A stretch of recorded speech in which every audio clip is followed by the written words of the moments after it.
step into the day with the dawn ringing in my ears. Oh, I tune into my TV show. No better way, I gotta get myself into gear. Let's go. Oh, and I feel good today with my wake up in the morning Expresso. I feel good today. It's my feel good breakfast show. It's another beautiful morning to you, beautiful early risers. Thanks so much for joining us at the start of a brand new day. My name is Kata Khamaboe, and it's a pleasure to welcome you to your Feel Good Breakfast Show, which is live, large, and in charge to start another day. It's a Thursday, and we've got an exciting show lined up for you this morning. We've decided to wake up with the one and only Rocco de Villiers, and he'll be at home, where we're going to be finding out about his latest virtual concert and explore his back garden and be spoiled to a couple of home performances we are so excited about. I mean, when last were you at Rocco de Villiers' house? Got the chance to check out his garden and see him playing from his own personal piano at his home. It's going to be a truly special treat that we are looking forward to, and I hope that you'll be joining us along for the ride for the next 3 hours. But to start off the show, let's say hello to the rest of the team. What's up, guys? What's up over there? Welcome to it. Good morning, sweet thing. How are you doing? Good morning. Very good, and you, Graham Richards? I'm very good, Jamie Lee Domberg. It's the start of a brand new day. It's a bit of a gaming vibe today. We're going to have a lot of fun with Gareth Woods, our gaming guru, a little bit later with a really special big reveal regarding Lego. And I'm just going to say that as a little teaser. But you saying Lego, I want to say Mario Brothers, because it's a marriage between the two. What is it? We're going to link them together. As only Lego can. Really cool stuff. You want to maybe go check out Gareth Woods' social media to get a bit of a taste tester. But in honor of that, we're going to be talking about what you've been doing to keep playful in lockdown. So we've entered now the third quarter of 4, in this lockdown space, and they say this is where the crazy sets in, Jumanji. This is where you start getting things get kind of a little out there, and because we're tired, man, and we're needing new ways of refreshing our space, refreshing our relationships, and maybe playing a little bit of a, maybe where it's on PlayStation or on a console, or it's on a computer, or maybe it's even just playing in the garden or playing a board game. We've been playing 30 seconds here in studio. What are you doing to keep yourself fresh and entertained? Keeping the kids entertained as well, because I think we're running out of ideas at this point. We're bouncing off each other most of the time. We're like, what are you doing with Jack? What are you doing? Play-Doh's so last season now. Play-Doh's done, man. I've done everything I can with Play-Doh. What do I do? Well, you can let us know on our social media platforms. What games are you getting up to, as we see what games we've been getting up to across the world with the news headlines. Thank you very much, team. It's just gone 2 minutes past 6 on this Thursday morning. Here's a first look at the news headlines. On the national news front, Finance Minister Tito Mboweni says there is a prima facie case to be made for probing the awarding of some tenders for COVID-19 personal protective equipment. Now, this follows allegations of widespread corruption in the awarding of some tenders. Mboweni said it was clear that Treasury's instructions on the procurement of the equipment were disregarded. The minister said it was now up to law enforcement agencies to follow up on those companies which were awarded the tenders on what was done wrong, and to ensure that culprits are brought to book. And on the same subject, Health Minister Dr. Zweli Mkhize said that there is no room to tolerate corruption anywhere. He was answering a question on the issue of the procurement of personal protective equipment during a media briefing yesterday, and said government is determined to uproot corruption. Meanwhile, another 414 people have died of COVID-19 as the death toll creeps towards 10,000 and infected cases to 530,000. The total number of infected healthcare workers is 24,104, with 181 fatalities. On the international news front, a number of Beirut port officials have been placed under house arrest pending an investigation into Tuesday's massive explosion. The Lebanon's government has said the blast killed at least 135 people and injured more than 4,000. A 2-week state of emergency has come into effect. President Michael Aoun said that the blast was caused by 2,750 tons of ammonium nitrate stored unsafely in a warehouse. Customs Chief Badri Daher said his agency had called for the chemical to be removed, but this never happened. In other news, journalists in Zimbabwe have vowed not to be silenced as President Emerson Mnangagwa decrees, quote, dark forces in and outside in the country. Now, Zimbabwe has major headlines in recent weeks over claims of increasing violations against human rights and journalists being targeted for attempting to report on alleged corruption and state-sponsored brutality. Calls for reform grew louder with the arrest of investigative journalist Hopewell Chinono last month. Meanwhile, Mnangagwa has appointed his deputy Constantino Chiwenga as the new health minister, asking him to stabilize, restructure and reform the national healthcare system. And now news of the Miss SA 2020 top 10 finalists. So this year's top 10 finalists for Miss South Africa have been announced, and one of them will be crowned Miss SA 2020 on the 24th of October. South Africans are extremely excited about this news, and who can blame them, as SA's track record in this regard is absolutely magnificent.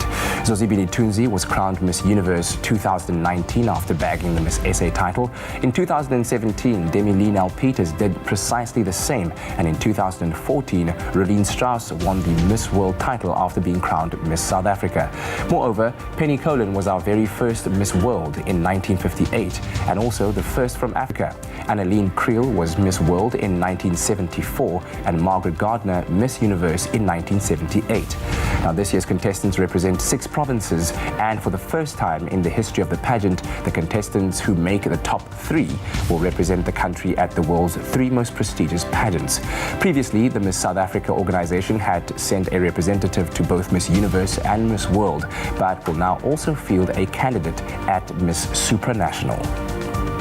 And taking a quick glimpse into the world of entertainment this morning, after months of anticipation for a cinematic release, the highly awaited latest Disney live adaptation remake, Mulan, will be going straight to its streaming platform from the 4th of September due to the ongoing coronavirus pandemic. Now, it will be available to subscribers for an additional 515 Rand. This move comes as a second wave of COVID-19 cases in the US has stalled reopening plans for theaters in key markets such as New York and Los Angeles. Now, before the pandemic, studios typically waited 90 days to release major films digitally after the theatrical release. However, several major movies such as Trolls World Tour have grossed tens of millions of dollars by going directly to streaming, often at premium rental rates. Now, the studio says that while this move will help to recapture some of the revenue that went into making the fairly expensive Mulan, this is not how releases will always go in future.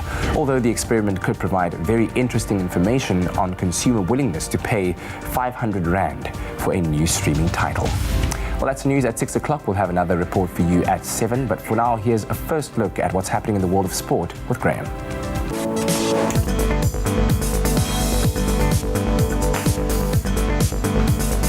In these times, we're always appreciating live sport, and there was midweek football in the form of the Uefa Europa League round of 16 last night, with Manchester United just edging out Austrian side LASK 2-1 at Old Trafford to book their spot in the tournament quarterfinals.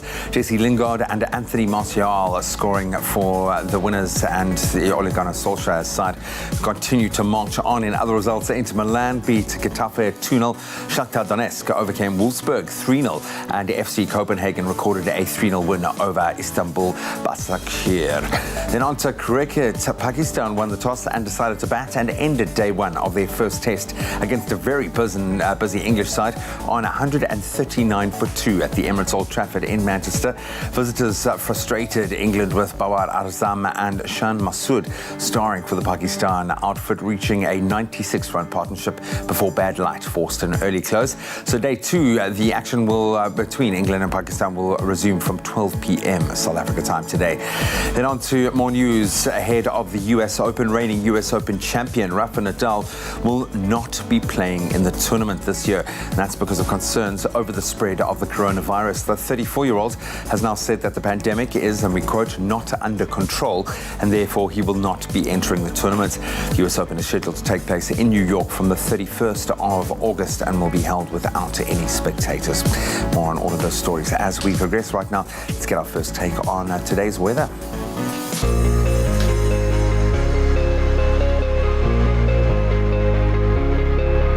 Thank you so much, G. As we have the first look at the weather report for the day, here are some sunrise pictures from across the country. Now, Colette takes us to our first stop with this image of an extremely foggy Pietermaritzburg. Pietermaritzburg expects scattered showers today with 30% rain probability. Now we move on over to the Eastern Cape with Gilbert de Lange's sunrise picture showing off what the friendly city is waking up to. Now, Port Elizabeth, unfortunately, the sun will not be shining so bright today as it is making way for some showers with temperatures ranging from 8 degrees to 15 degrees. Thank you so much to Colette and Gilbert for your stunning sunrise pictures this morning. Now, as Tropical Storm Isaias moves into Canada after causing havoc all across the east coast of America with damaging wind gusts and thunderstorms, Colorado State University yesterday predicted a record 2020 Atlantic hurricane season. Now, it mentioned 24 storms with names, 12 of which are expected to become hurricanes and 5 of them major, that is category 3 or higher. Now, ever wonder how hurricanes get their names and why do they have names at all? Well, meteorologists long ago learned that naming tropical storms and hurricanes helps people remember the storms, communicate about them more effectively, and so stay safer if and when a particular storm strikes a coastal area. Now, the World Meteorological Organization generates this list of hurricane names. Now, we've already had Arthur, Bertha, Cristobal, Dolly, Edward, Faye, Gonzalo, Hannah, and Isaias, and still to come are Josephine, Kyle, Laura, Marco, Nana, Omar, Paulette, Renee, Sally, Teddy, Vicky, and Wilfred. A lot of names. But right now, bringing it back home, let's take a first look at the temperatures for the rest of the country. Starting off in Polokwane, your low is 5, peaking at 23 degrees today. Umbombela ranges from 10 to 28 degrees. For you, Pretoria, your minimum temperature is 5, peaking at 21. And then, of course, Johannesburg with a low of 3 and a maximum of 19. Mahikeng ranging from 2 to 24. Klerksdorp 222. Kimberley 016. And then Bloemfontein, your low is -2 and a maximum of 16 degrees. Richards Bay 1325. Pietermaritzburg 520. And if you do find yourself in South Africa's playground at Durban today, your minimum temperature is 12, peaking at 23 with a 55% chance of rain today. Umtata 012, East London 915, and then Craddock coming through with -2, peaking at only 10 degrees today.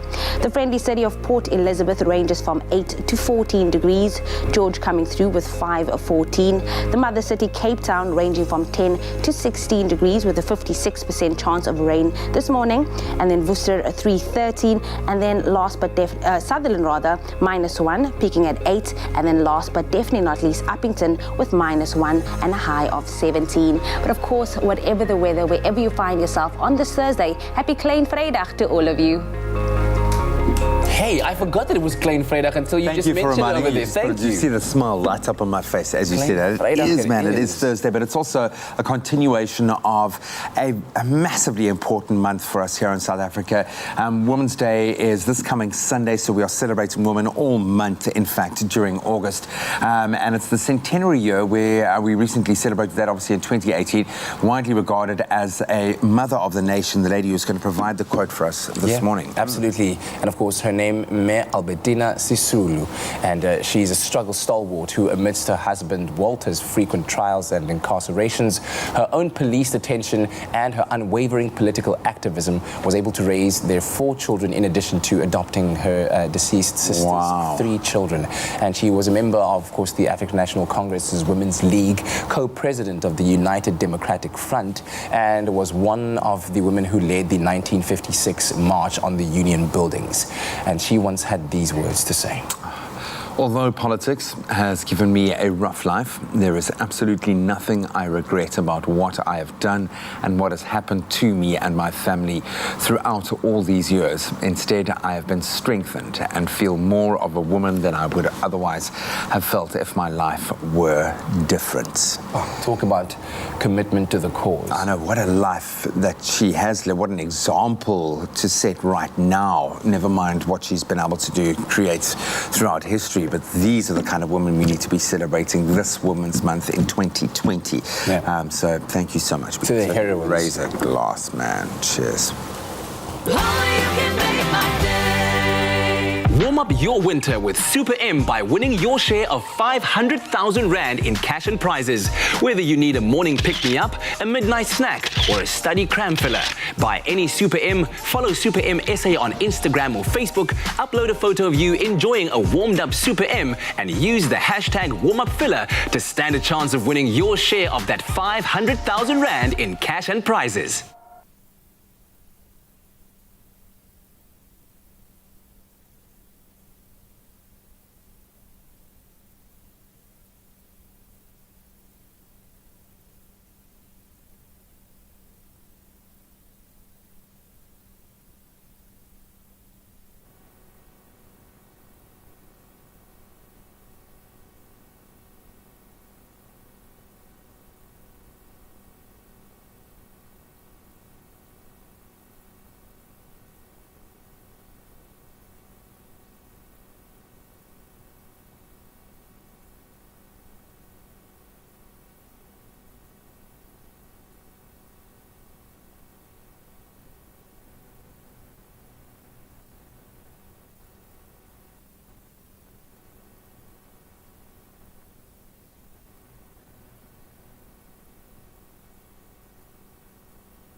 It's my feel-good breakfast show.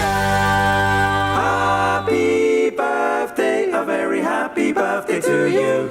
Hey, it's that time of the morning. The song is ringing out. We are dancing it all out in celebration of your birthday. And of course, we are loving everything that's coming in terms of videos that we're getting and all the beautiful messages we're getting. And so let's start off with the first clip that we've received. And this is a message to Melissa Nyakaza. And Melissa is celebrating 5 years today, sent in by Zizipo Amos. Take a look.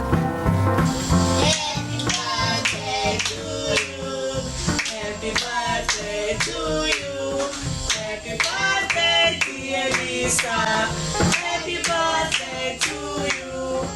How old are you now? How old are you now? How old are you now? How old are you now? Happy birthday, Melissa. Enjoy your day.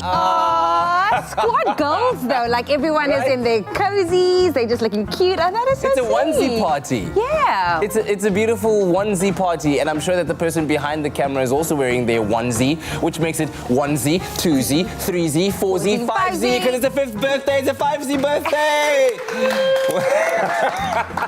That's brilliant. Listen, Beautiful. we're going to keep it going and keep it flowing. This one reads, be happy, today is the day you were brought into this world to be a blessing and inspiration to the people around you, Sipelo, from your friends. And funny enough, we actually have him on the line. Good morning. Good morning. How are you doing? Happy birthday. Yeah, happy birthday, Sipelo! Hello. Thank you very much. Sipelo, have you just woken up? Is it one of those mornings? It's one of these mornings. Oh man, listen, you're celebrating your birthday today. We are so happy to be celebrating with you. Tell me, how are you planning on celebrating the big day? I'll probably be at work and just be happy. Yeah. Yay. Happiness is a good thing. That's always a great way to start. But listen, enjoy your day out at work today. And of course, for myself, the Expresso team, we just wanted to wish you a very special birthday today. So thank you so much for waking up and answering our call this morning. Thank you. All right, let's carry on wishing you happy birthdays. Happy 17th birthday to Cassidy. May you have a blessed and very special day. Keep growing into becoming the best you can be, because there's only one you and you are unique. We love you lots, and this is from your loving family.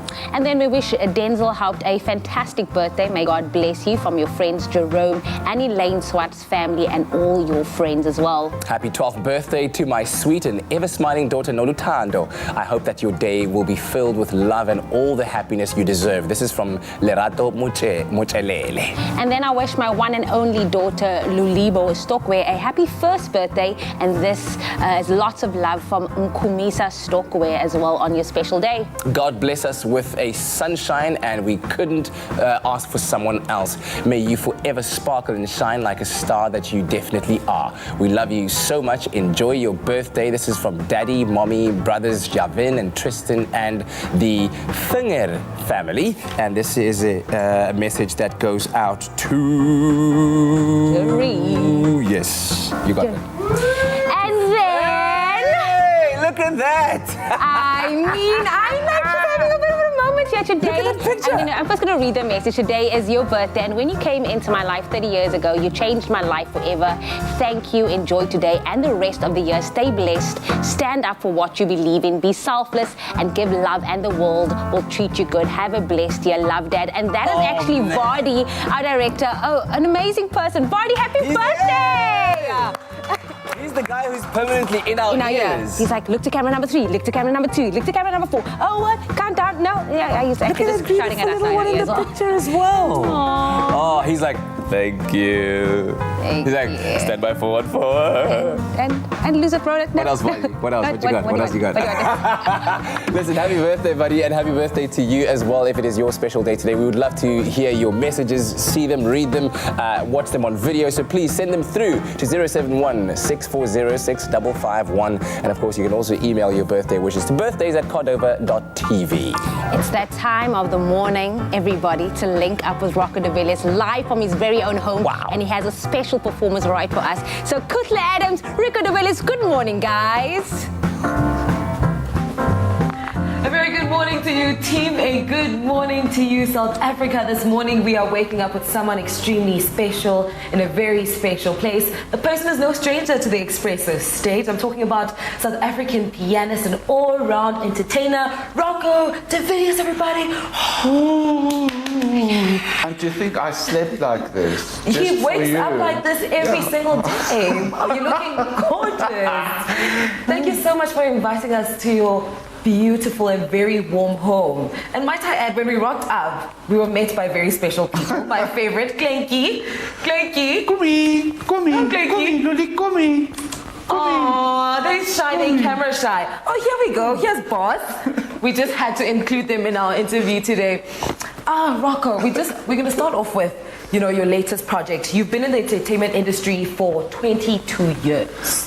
Produced over 35 instrumental stage productions, and you have succeeded in everything that you have done. Rocco, what keeps you going? Make me feel so successful. You are.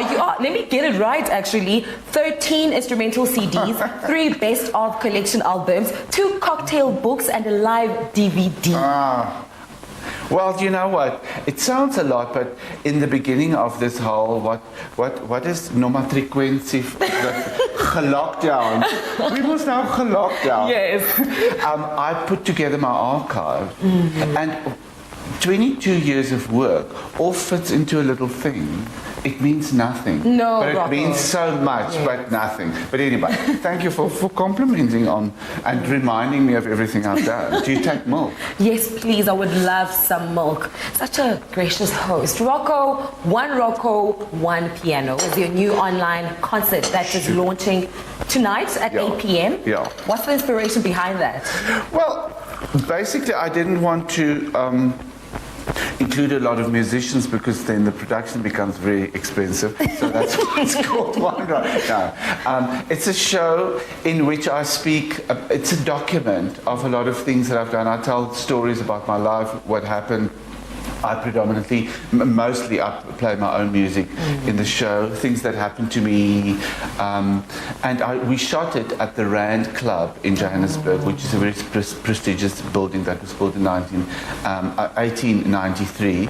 And it's just beautiful, and it's an online show because the people, you know, online will never be like a real show because it feels removed. But we've got to do that, and we have to remind the people of Expresso that everyone watching must know that there's a big, what do you call it, an awareness at the moment called Make SA Red. And it's about the entertainment industry, the technical people, like the fact that there's someone right here which the people can't see, but he is the reason why I can be on television, and that's the cameraman. So it's those people are very important. So the show is a little bit of a document. It's also fun, and it's only solo piano. It's not a big noise like with a band, but it was nice because I wear very beautiful clothes. And we are all here for your style, trust, and believe me. You also recently made the cover of a book. Tell us a little bit more about that. It's of a picture you took 15 years ago. Well, it's strange, you know, when one does what you get included in lots of books and things, but this is actually not a picture in the end. I did a show in Port Elizabeth at the Feather Market Hall with an orchestra. Where I'm from. Oh, yes. Die baai, yeah, lekker vir die baai. And there was a gentleman in the audience, and someone took a picture of me, and he went home and he painted me while I played piano, and I'm, you know, just rather wild. And so he included it as the cover. The painting now is the cover. So it's very special because a picture is one thing, you know. You know, when you do what I do, people have taken a lot of pictures of me. Some good. Lately, if you look at all my pictures on my website and on the internet, I look younger and younger as I'm getting older. I love that. But that's because of Photoshop. I think. I thought you were going to say it's genes, maturing beautifully. No, I think at the end of my career I'll look like Cher. Oh. You know? Okay. We love Cher. I love Cher. We love Cher. Rocco, as we look through this beautiful glass window, we see a beautiful garden here, and it's been featured on magazines, a 10-page spread. What makes it into your garden? What kind of plants make it into your garden?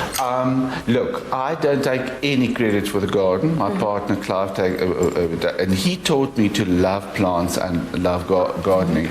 For very long in my career, I only looked at the garden from the bedroom. And but the special thing about this garden is that in Johannesburg, where we are in Parktown, we're basically on the mountains, so there's no soil.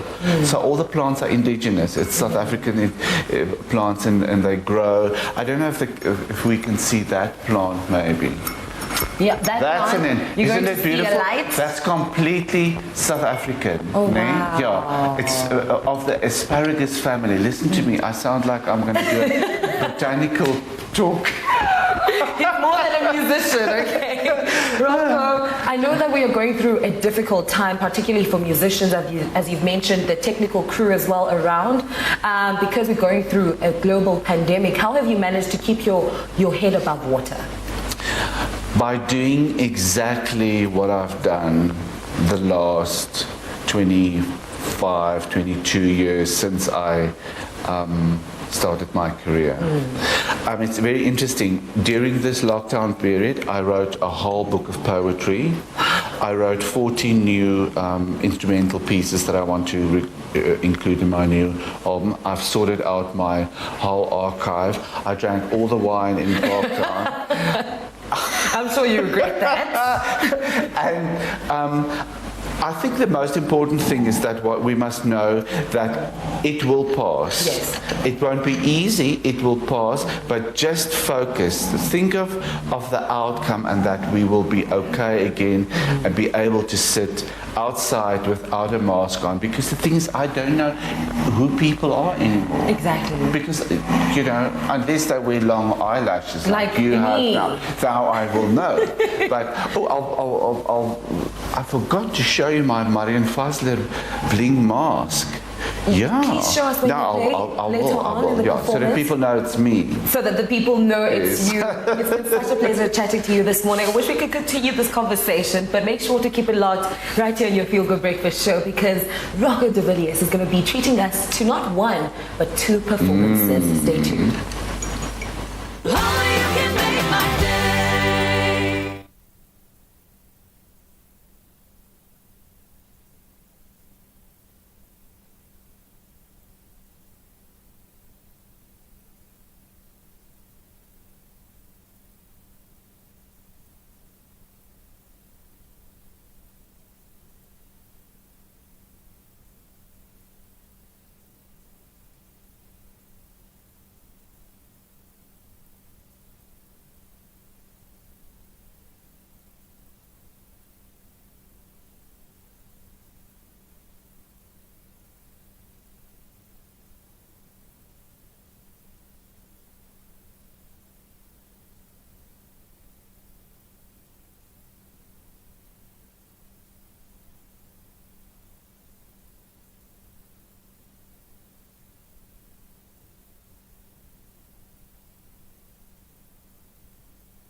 You only have one skin.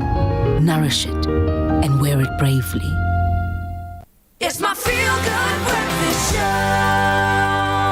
You're still locked in at your Feel Good Breakfast Show, and of course we're about to do some work. You know what that means when we're out here in the studio, and I'm joined by the beautiful Jamie Lee Domberg, and of course core workouts are not only getting that six-pack, Jamie, I hope you know that's correct, but it's also about developing a strong midsection and having a healthy body. Now, a strong core will improve posture and balance and combat back pain, and of course always prevent injuries. So there are endless ab exercises out there which often make it hard to know where to start. But don't worry, guys, as I said, we got you covered. So this morning's workout, it's simple, it's effective, and it can be done in no time at all. And all you need is a little bit of time, a few little minutes in the day, and it'll set you off. So set that aside for the day, and these exercises are ideal for both men and women and anybody looking to lose some body fat and restore their core. Jamie, are you ready? I am, because I'm all about the core. I love feel it. like, you know, when you had a baby, we spoke about this the other day, when you had a baby, everything is jiggly, everything is, but the core is the most important part, so I'm ready and I'm excited to work it out. So earlier, Jamie, in the show, if you guys at home were also watching, this is a good test for you. We start off with an exercise called a reverse tabletop, and we're working on the glutes. But obviously we're working on the core, but I'm going to show you how effective that workout is to just do a slight little tweak and get such a good stimulation on the core. So what we're going to do, again, in that reverse tabletop position, I've simply got my legs at about 90 degrees to start, okay? And then my hands are behind my back, kind of locked out, and I'm going to put some pressure into squeezing those glutes and lifting my body up into the sky. To start off with, let's get into that reverse tabletop position, which is just this. So you don't have to raise your glutes too high, Jamie, just about 45, that's perfect. Nice and relaxed, but just not touching the ground. Now what you're going to do is get the real core engagement going on. So right foot, left hand, and vice versa, we're going to touch our toes. In this position. Okay. All right, guys, so you want to be nice and stable. You don't want to be falling all over the show. Good, strong core, nice and solid. You want to touch your toe with your hand and then go back to that restart position once again. Lovely stuff. And then repeat it on the other side, alternating. Yes, girl. Wow, the core is coming through there. See, I was expecting it to be wobbling all over the show. And keep in mind that we've been training since Monday already, so my body is really feeling it because I've been slacking.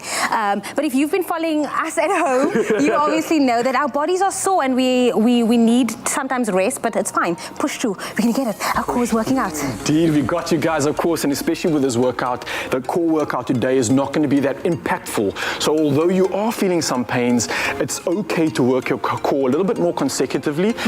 It's not a high impact style of training, so you're going to benefit from doing this at least every second day, and you don't have to worry about the other extremities. So moving over now, we've done that front section of our core. We're moving over to the lateral and medial lines now, which is great stuff, which is all the muscles which are kind of on the outside of the body as well as the inside. So we're going to start off with level 1, being simply raising our glutes or level our hips. 1, activate Level 1, begin. So you're going to lift it up off the ground right now. So in that starting position, I see your shoulders stacked right underneath you, and then you're going to lift your body up, have your hand in the air, and raise that hip off as high as you can. You're going to feel that squeeze just underneath your body here, and then you can bring that straight back down. I see you looking at me with absolute concentration there. I'm just like, don't fall. Don't hurt yourself. It's not worth it. Don't pull a kukle here. Don't pull a kukle. No shade, baby. No so you shade. guys at home, this is a little bit intense. So I want you to concentrate. Keep that squeeze for 2 seconds, and then lower it down nice and slowly. That's going to be your eccentric load, okay? Now, if you are that Superman at home and you want that extra challenge, I want you to try the following. Exactly like we were raising that hip once again to the ground, right? What we're going to do, though, is include the legs. So we're going to get that medial line and the lateral line really going now. So as I lift my hips up, watch the leg come up at the same time, all the way up into a big star, and then bring that straight back down. And then we're going to repeat that again and show everybody at home. It's not that easy, guys. Trust me. You're going to be wobbling. Open that leg nice and wide. Keep that hands up. And then straight back down to your restart. Ooh, 10 reps is going to sort you out, Jamie. How did that feel? Yeah, I was not trying to show off your national TV. I was just trying to stay in my lane. Now, of course, guys, you have to do both sides. So once you're done with the left for your 10 reps, move over to the right-hand side and then do 10 reps for that side as well. So we've hit the front of the core. We've hit those lateral lines. Now let's start having some fun and making it more functional. So once again, guys, I want you to grab a water bottle, a weight, or anything that you might be able to use just to create a little bit of extra resistance. And now we're going to put some functionality into our core.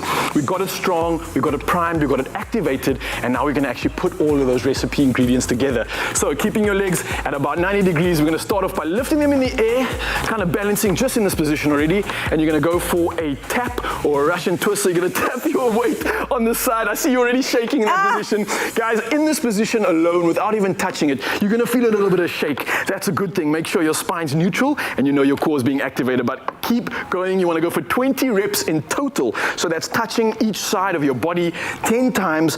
That's 20 in total, obviously, and that's going to give you your 20 reps and finish off this exercise. And as soon as you're done with your 20 reps, Jamie, you drop that weight, you stick your legs straight out in front of you, and you hold that for 30 seconds before you repeat that entire round. Once again, look at our shake over here. Yeah, yeah, yeah. How you feeling? No, it feels good. Obviously, us shaking means that our core is not as strong enough, so this is something you definitely want to incorporate. Like you said, every second day to get that core stronger, and then we won't be shaking afterward. Yeah. But I mean, what does the shaking mean? Does it mean that we're not strong enough, or what? Yeah. It's a good, brilliant question, and it does mean that we are potentially struggling, but more so we're stimulating that muscle specifically to a point where it's so tense that it's and it's kind of going out of control just to hold on. We're running out of oxygen, and then muscles kind of getting to its end point. So that means you really are working, provided your form is correct. But that's all the time we unfortunately have to sort your core out and get you jacked and charged. Thank you so much for joining us, Jamie Domberg. It's an absolute pleasure as always, guys. Enjoy the core gains.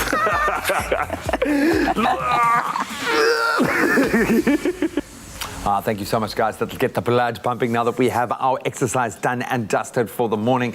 Let's get to enjoying a healthy meal, very healthy, in fact, and the benefits that come with it. Our bodies thrive when we eat correctly and exercise. Find that balance. And the same goes for our kids, especially, which is why we love these Be Well egg muffins packed with veggies, with protein, and of course, canola oil. Good for the heart, baby. They're easy enough to make with the kids. In fact, they can also lend a helping hand. I'll prove that. I'm going to help out this morning. They are our children safe, and they're coming up right now. Welcome back, Miss Morris, you gorgeous thing. We are ready to do something fresh, healthy, packed with protein, packed with veggies. Can I help out? Well, yes. What you could do is, let me get this into the pan. I'm going to get you, because I've sterilized you, because we're all neurotic, and you can do it again. I have my sterilization station over here. So what we're going to do, sweetheart, is we're going to crack some eggs. Okay. You can, just to keep you busy, just, crack your eggs. Let me put mine here. Crack them into the vat. And I will whisk them, and you can socially distantly push them close to me. It's okay. The eggshells are full of wonderful... It's extra added... Calcium, doll. Calcium, yeah. Absolutely. Okay, so while you're cracking away there, baby, I have got some of this beautiful, healthy canola oil in the pan, and I'm going to just brown off these mushrooms ever so slightly with my onions. Okay. Because today we're going to hide our vegetables from the children. It's very crafty. It's very, very crafty. So my boy, my 3-year-old, loves egg. So we even have like a little eggy, can't you see? We have a little egg song, then I make him eggs all the time, and I've learned how to do this now myself, because you'll go through phases where he can be quite a picky eater, but he absolutely adores this kind of vibe. So this is very clever. If you can, sneak it in. And the thing is, once they've tried it, kids will always go back and eat it, and then you can play the game of, what did I hide from you? You're a bad mother. Never mind the kids. These look really tasty to me right now, and I'm on a high protein diet, so I love the fact that we're making a completely egg muffin, but such vital nutrients in here as well. I mean, the baby spinach has got to be one of those super foods. Super. Broccoli, very, very, broccoli is full of beta-carotene, and especially now in this whole COVID, what is going on story. Look after your body. Look after your body, but it's a wonderful immune-boosting veggie. In fact, it's one of the superfoods that people underestimate all the time. It makes me crazy that it doesn't get more limelight. Hype. So you can find this recipe, the entire recipe with all of these immune-boosting, heart-healthy ingredients on expressoshow.com. Just pop over there. We've got a ton of great recipes to inspire you. Okay, so we've got our little muffin pan. Yes. Veggies are going straight in. Yeah, I've made some of these up front because you need to cool them down. Okay. And then you put your cheese. Just take the cheese and just plop it on top. So this has got everything. This is just, it's a meal. This is just beautiful. And you can freeze them. You can actually freeze them for up to a month. Oh, wow. And the nice part is that you can actually, what should I do? Because I'm getting a bit neurotic about this. Do you think I should take my, no, let's do this. You can actually leave them in the fridge for 3 days. They wouldn't last 3 days in my house. Yeah, no, not a chance. No. And they're quick to put together. Like you say, the kids can help. This has taken just a few moments. Absolutely. And they bake for about 15 to 20 minutes in a nice hot oven to puff that egg up, 200 degrees. You can make everything the night before and then just beat your eggs nice and fresh. And just throw it all together. At that. Super healthy, packed with nutrition, and of course our Be Well, which comes with it a very special opportunity this year. Jen, these look amazing. While you put the finishing touches, I am going to let, of course, one lucky person know that they've won big this morning. Drum roll, please. Our latest winner of an entire year's supply of canola oil is Tembisa Dlamini. Congratulations. Wow. A whole year. That is amazing. insane. Her winning comment was, my savory rice just wouldn't be the same without canola oil. In fact, none of my dishes would be. It completes every meal. I most definitely would recommend every food lover to hashtag switch to canola when cooking. Congratulations to Bisa. Great comments. Definitely a worthy winner. You got lots of savory rice to be making. It really is an amazing prize for a foodie to be able to be kitted out for an entire year with this gem. Really, really Wonderful. cool. So congratulations to Bisa. Yeah. Yes, and you know what I love? That the canola is local. We grow it, it's locally sourced. And have you seen those fields? I just want to roll my body in those beautiful, bright yellow sunshine blossoms. Just do it and make sure you take lots of photos. Thank you so much, Jenny. For those of you, of course, who thought you had missed out, think again. It's the final week of our hashtag Switch to Canola competition, and we have one last 1 year supply of canola oil up for grabs. All you have to do is reply to the competition post on the Expresso Facebook or Twitter page. Tell us 3 things you love about Be Well canola oil using the hashtag Switch to Canola. This week's competition is open up until midnight on Wednesday. So get entering for your last chance to win and win big. And you can find all those terms and conditions and this beautiful recipe on expressoshow.com. But let's take you through a blow by blow of how we arrive at these amazing, beautiful egg muffins.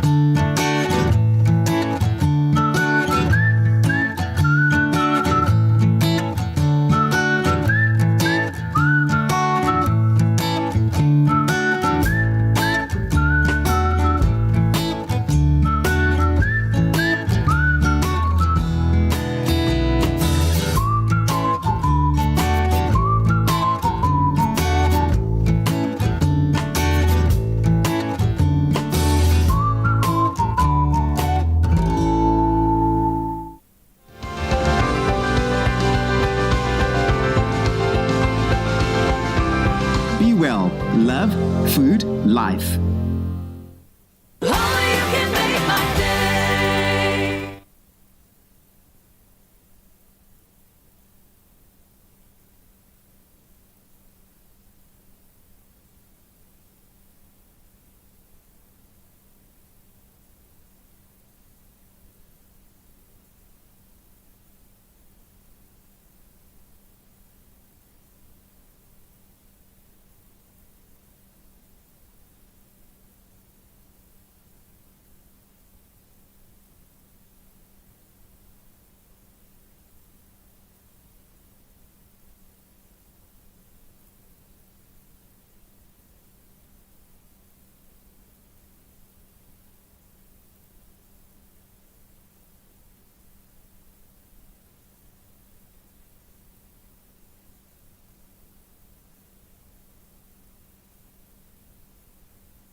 This is your feel-good breakfast show, Expresso on SABC3. Now, it seems the world can't get enough of Mario. And hey, let's face it, neither can we. So this morning, Gareth Woods joins us to review Mario's latest adventures in Paper Mario, the Origami King video game. Welcome again, Gareth Woods. Great to have you with us. How are you doing this morning? Yeah, all good, all good. How are you guys outside? Good, very good, thank you. So, give us the lowdown. What's the premise of Paper Mario? Yeah, it's maybe it's like they ran out of ideas with Mario, but like now he's in the paper kingdom and everything's two-dimensional. Graphically looks amazing because like in the background everything's paper and like paper mache, and he's this little sticker character that, you know, as he turns he literally changes sides. It's literally two-dimensional. So that's a lot of fun. But yeah, the usuals happened. The bad guys stolen the princess. You'd think at this stage she'd have got some sort of insurance or something to stop this happening, but she's been stolen this time by the Origami King. And Mario has to save the day, save the paper kingdom, save the princess, because the Origami King is folding people into these folded soldiers. But it's really great use of artwork because you'll, for example, fill in holes with a bit of paper mache. You'll be solving puzzles that are two-dimensional but three-dimensional. It's hard to describe, but they've really done a great job with the graphics to give you a feeling like you're almost playing like in an art project. Yeah. And as I understand, Paper Mario is a franchise completely on its own. But what's the story behind the Origami King, and how does it, would you say, compare to previous games? Yeah, so I haven't played any of the previous Paper Marios, but I've obviously heard good things and people rave about them. And just looking at how excited people were for Origami King, you can see that it is a much loved kind of sub-franchise. But yeah, so the Origami King, as I said, he's come to town and he's stolen the princess and the entire castle, in fact. And he's got his minions out there folding people from stickers into, you know, origami monsters that you have to kind of defeat.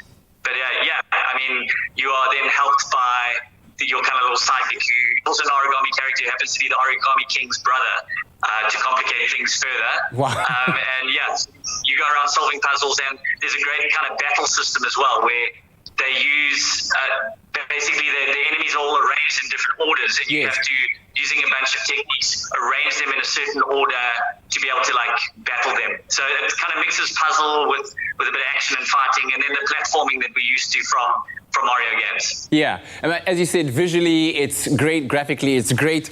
What about gameplay? Is it likely to keep fans hooked and participating for a long time? It's similar in that vein where it's less of a platformer and more of a kind of like RPG role-playing game, puzzle game. And so it's kind of more in that vein. But yeah, if you're looking for something that's kind of in the Mario universe but a little bit different from what you're used to, it certainly ticks a lot of those boxes. So, like I said, visually appealing, a little bit of RPG and puzzle-solving elements, but yeah, much less platforming than you might be used to from your typical Mario game.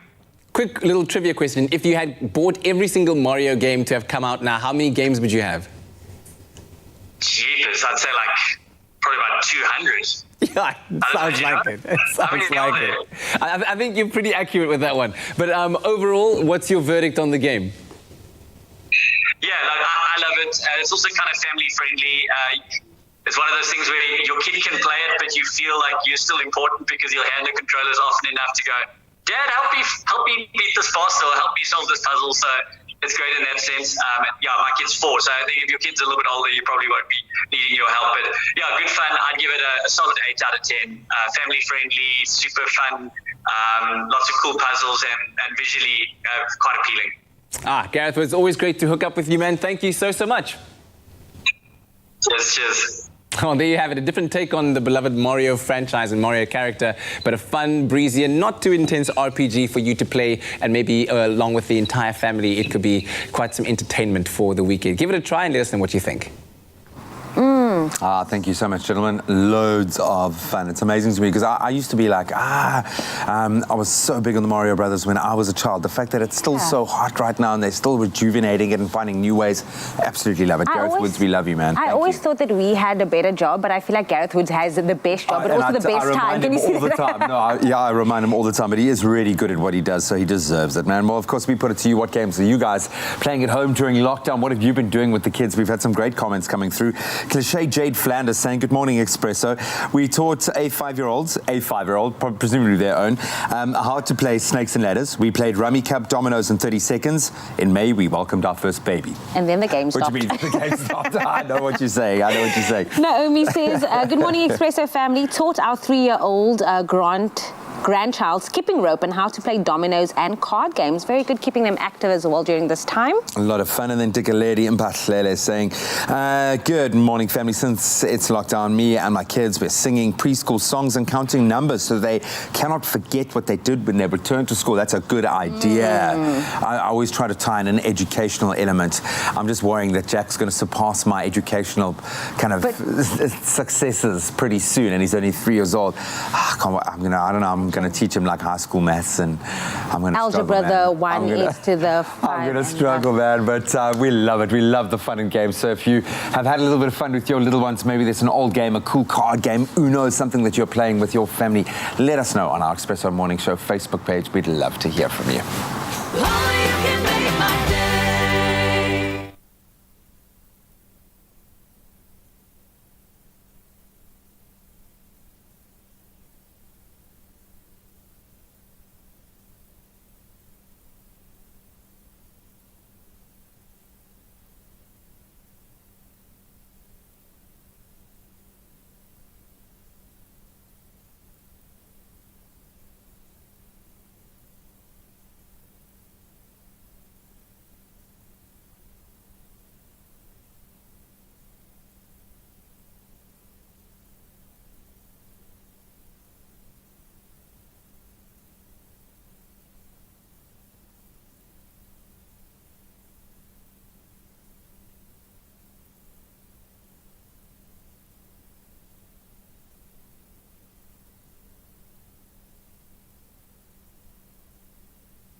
It's my feel-good breakfast show.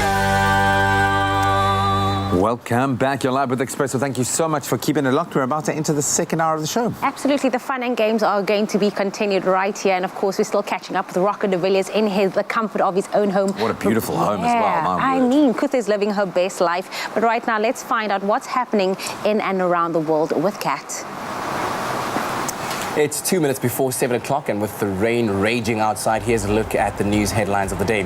On the national news front, a team of 17 health experts from across the globe arrived in South Africa yesterday to support the COVID-19 outbreak response management in the country. The World Health Organization said it'll be deploying 43 senior experts from various fields in total to assist South Africa. The team includes renowned infectious disease epidemiologist Dr. David Heyman and public health expert Dr. Mike Ryan. The WHO said with South Africa now among the top 5 of the world's most affected countries, it was critical to strengthen its COVID-19 response. In other news, Finance Minister Tito Mboweni says there is a prima facie case to be made for probing the awarding of some tenders for COVID-19 personal protection equipment. This follows allegations of widespread corruption in the awarding of some tenders.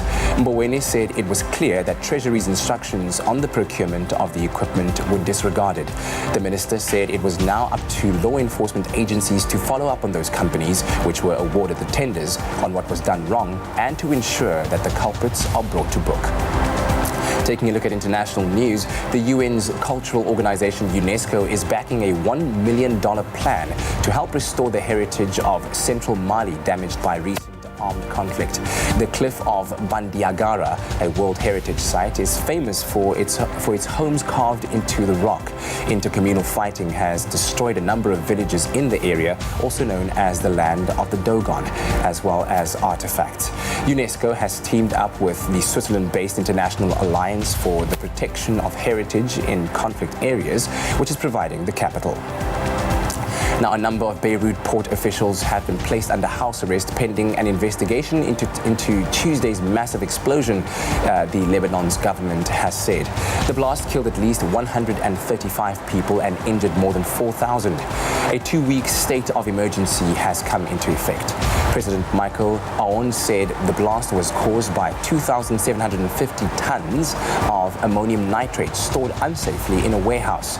Customs Chief Badri Daher said his agency had called for the chemical to be removed, but this never happened. And now news of a tribe regaining ancestral land after 250 years. Now, it's been a long-awaited homecoming for the Esalen tribe in California in the United States. But after 250 years, the Northern California Native people's sacred land is finally theirs again. The Esalen tribe inhabited the Santa Lucia Mountains and Big Sur coast thousands of years before Spanish explorers claimed the land as theirs. Now, after centuries of life without land, the tribe recently purchased 1,200 acres in Big Sur to rebuild their tribe and tend to the land there. The deal will also conserve old-growth redwoods and endangered wildlife such as the California condor and red-legged frog, as well as protect the Little Sur River, an important spawning stream for the imperiled steelhead trout. Now, tribal leaders say they also use the land for educational and cultural purposes, building a traditional village in view of Pico Blanco Peak, the center of the tribe's story of origin. Tom Little Bear Nason, tribal chairman of the Esalen tribe of Monterey County, said that the deal would position the tribe close to the most sacred spot on the coast for the Esalen people. And finally, taking a glimpse into the world of entertainment, Stedman Graham doesn't mind if you think he's just Oprah Winfrey's partner. He knows he's much more than that. Many have wondered over the years why the 69-year-old businessman has never tied the knot with the beloved 66-year-old media mogul, but he has never let his relationship with her define who he is. In a recent interview, he shared that they have a lot in common with each other, saying, "We think the same, we're in the same business. The difference is she does it in the air, I do it on the ground, so I'm grassroots." In turn, Oprah, who accepted Stedman's marriage proposal back in 1993, wrote earlier this year that she has realized that she never actually wanted a marriage, but felt honored that she was worthy enough to be his missus. Now, she explained that the two have a spiritual partnership and their relationship works because he has created an identity beyond being Oprah's man.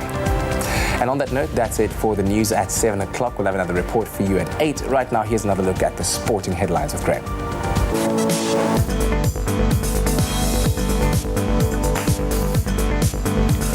Thanks so much, Kat. Let's kick it off with our midweek football action in the form of the Uefa Europa League round of 16 last night, with Manchester United just edging Austrian side LASK 2-1 at Old Trafford to book their spot in the tournament quarterfinals. Jesse Lingard and Anthony Martial on the notes, scoring the winners for Ole Gunnar Solskjaer's side.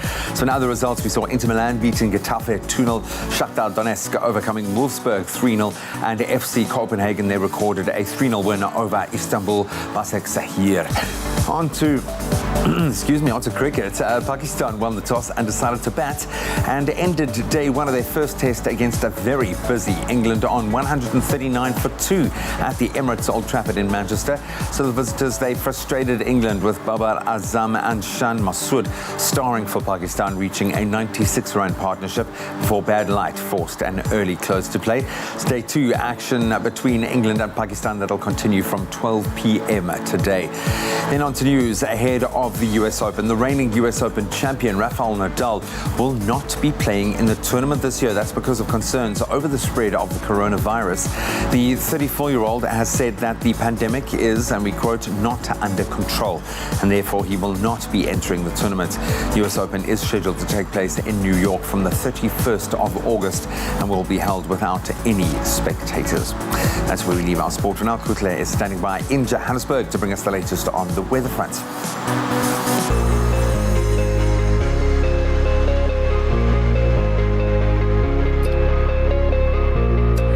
Let's get into the second look at the weather forecast for the day. But first, those sunrise pictures that we love seeing that we receive from you on our social media platforms. Starting off with Ronald Mashao. He sends his greetings with this image of the sun shining loud and bright, scattering its orange reddish rays into the sky. It's going to be a partly cloudy day headed your way at a minimum of 11 degrees and a maximum of 27 degrees. He took that picture in Zanin in Limpopo. I hope that you're all doing well in Limpopo. Amanda Porsche came through representing eThekwini with this one. Durban expects 50% precipitation today, with temperatures ranging from a low of 11 degrees and a high of 22 degrees. Thank you so much, Ronald and Amanda, for making our morning by sending us your beautiful sunrise pictures. You at home can also send through your sunrise pictures and you may feature on our show live.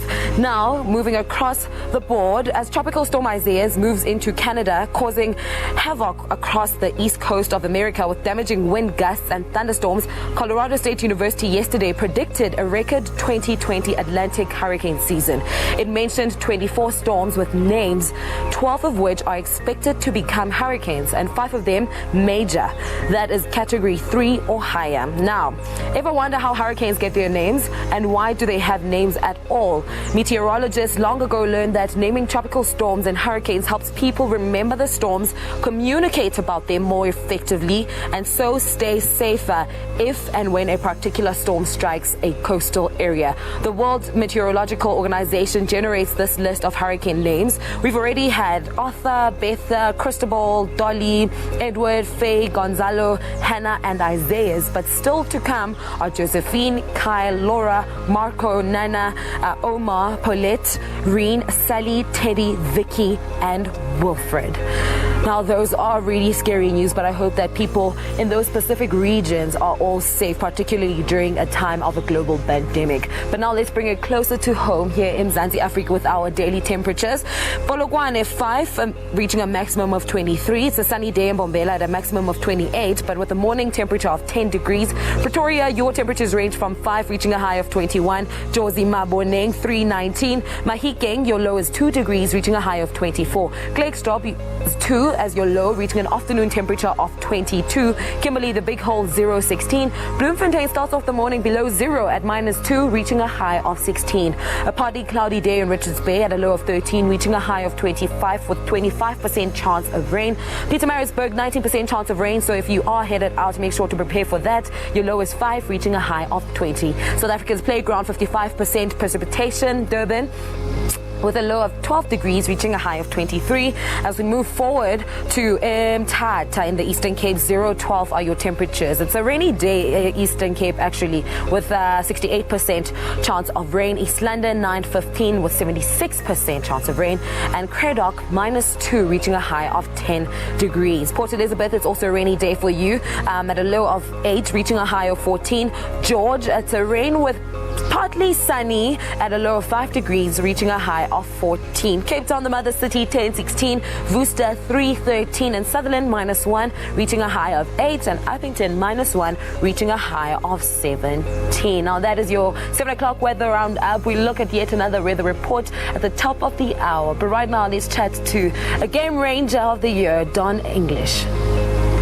You're still tuned into your feel-good breakfast show, Expresso, on SABC3. Now, despite the national lockdown, our Rangers have remained at the forefront of the battle against poaching. And during the pandemic, our Rangers have had to face not only the threats posed by poachers, but have had to deal with the risk of contracting COVID-19 themselves. But as a testament to their commitment and passion, these Rangers continue their work.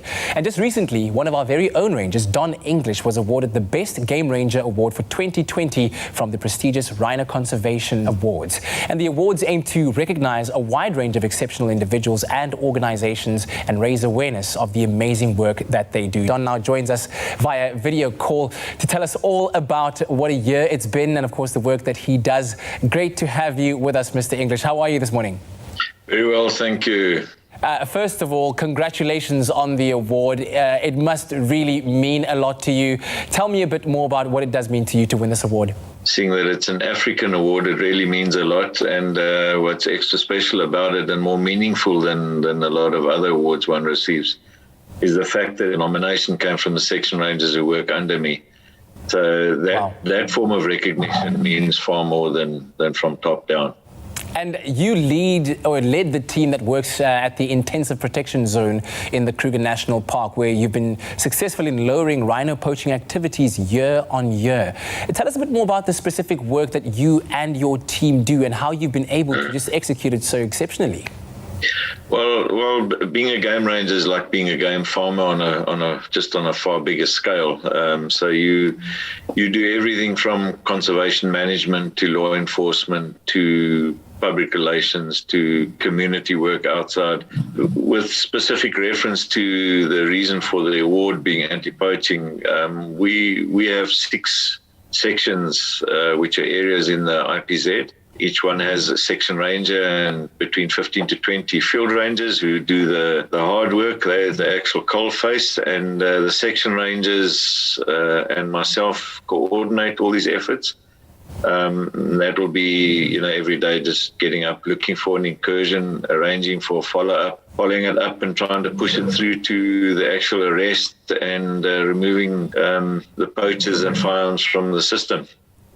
Sure, I mean, it's incredible to hear you speaking about it like you do, but I think just even in the imagination of the layman, we can imagine that the work that you do, not only very hard, very challenging, but you are putting yourself at personal risk as well.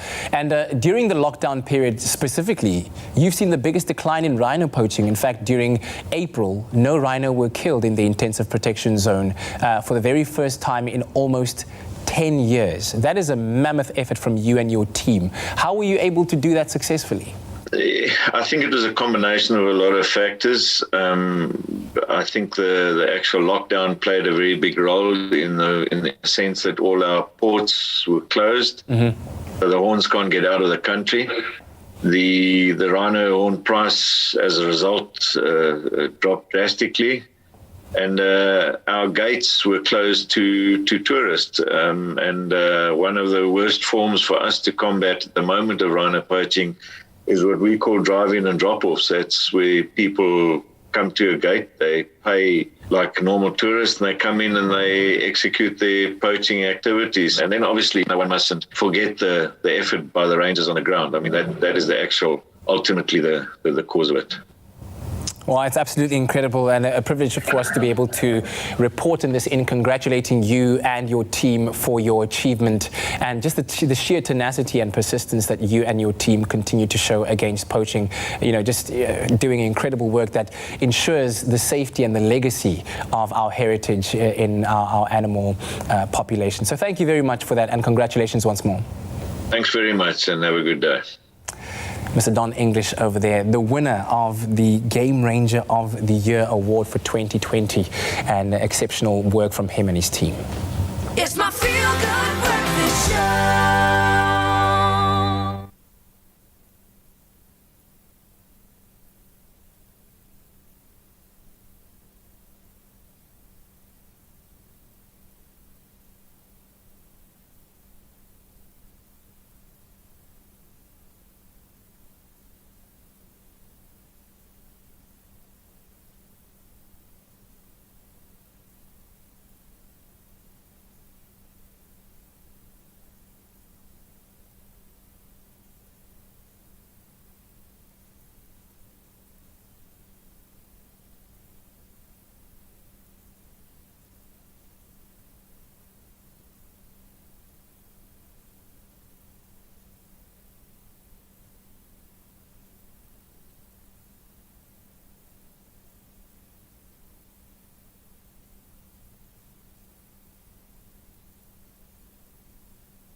Welcome back. This is your feel-good breakfast show. It's a Thursday morning, Klein Vrydag. Yes. Yeah, marching onto the weekend, but not before we stop off and just engage in our feature where we discuss all things law, right? And we do this, of course, with our friend in all things law, Eitan Stern from Legalese. It's a segment we like to call So Now What? Now, we all miss live music and theatre and festivals and our local poetry and storytelling events, but we actually don't know when we will be able to attend them again safely. So today we're taking a look at the legal side of how the events industry has been impacted by COVID-19 and the pandemic, and of course the national lockdown. And with us this morning via video call, Eitan Stern. Good morning, sir. Good morning. How are you doing, Kat? Very, very well. Good to see you. Good to see you. He was just saying now he has been so spoiled because he now needs to wake up earlier. But listen, in our introduction, we mentioned storytelling events specifically because you happen to run a storytelling series and have hosted a few events during the pandemic. But on a more personal level and note, what did you have to take into account that you didn't need to before? So it's been interesting, so we run a live storytelling event, which has been pretty fun. And it's certainly been a challenge, but it's been quite an interesting experience doing it during lockdown. We did our events in stage 4 of lockdown, which feels like a different world to now. The biggest challenge, I suppose, like you guys experience, and like we're experiencing right now, is the tech. It was quite hard to get that right, but we had Savage and Strong Productions and Leo Orlando Photography and, some of these great production companies that are out there to help us get that right. For me, the biggest challenge has been, trying to find where you find the magic in these events, because events, the magic being there with friends and seeing people. So it's, how do you take this experience of just sitting at home and try and make it special? And for us, it was like good production value, good decor, and making sure the event is called Southern Rights and Wrongs, and so it was just about making sure that the storytellers were good and trying to find some of that magic. I'm not sure we'll ever get to the same quality as a live event. I'm not sure if it's, I don't think this is as fun as right now as it would be if we were in studio together, but you do your best and we work with what we have. Yeah, and maybe a time for us to start adjusting our expectations perhaps, because clearly it's going to be a long time before we can enjoy public events the way that we used to. But unfortunately, some people have already purchased tickets and made commitments. So refunds, are these guaranteed because, of course, of the ongoing pandemic? Yeah, cool. So refunds are a very interesting one, and many people have been dealing with this. So the answers of whether you get a refund or not for your ticket is going to come down to two things. Firstly, in terms of engagement of the event that you book tickets for. So when you book tickets, you would have said, click here to accept the terms. So whatever it says in those terms, and then also the Consumer Protection Act, which is going to have relevance for just about any consumer interaction. Yeah. So whether you're going to get a refund, what you're going to need to do is check that event's policy around refunds. Unfortunately, refunds aren't guaranteed, but for a lot of events, there will be some sort of a refund policy. So you're going to have to check that. And if you are an event organizer out there, it's really, really crucial to make sure that you have policies around these sorts of things, to make sure that there's not a whole lot of confusion when the event if the event can't happen because of COVID or it can't happen for any reason. Yeah. Now, we also know, that large events, concerts and festivals heavily rely on the proceeds generated by ticket sales in order to secure everything they need from their various vendors before the event. Are eventualities like the COVID-19 pandemic covered by event insurance? So this has been a big issue, and it's a really interesting one. I don't think any of us expected COVID, especially not the insurance companies. So the answer is anything of value can be insured. You can insure your house, you can insure your event and your losses. There's even cases of football players insuring their legs. The answer to whether an insurance company will pay is going to depend on the insurance that festival has and the fine print of that insurance. And as I said, it's been a big issue, and some insurance companies in South Africa and abroad have been refusing to pay out people because of COVID-19. And so there's been a lot of pressure So asking consumers and the regulators for insurance companies to pay, and that pressure seems to be working.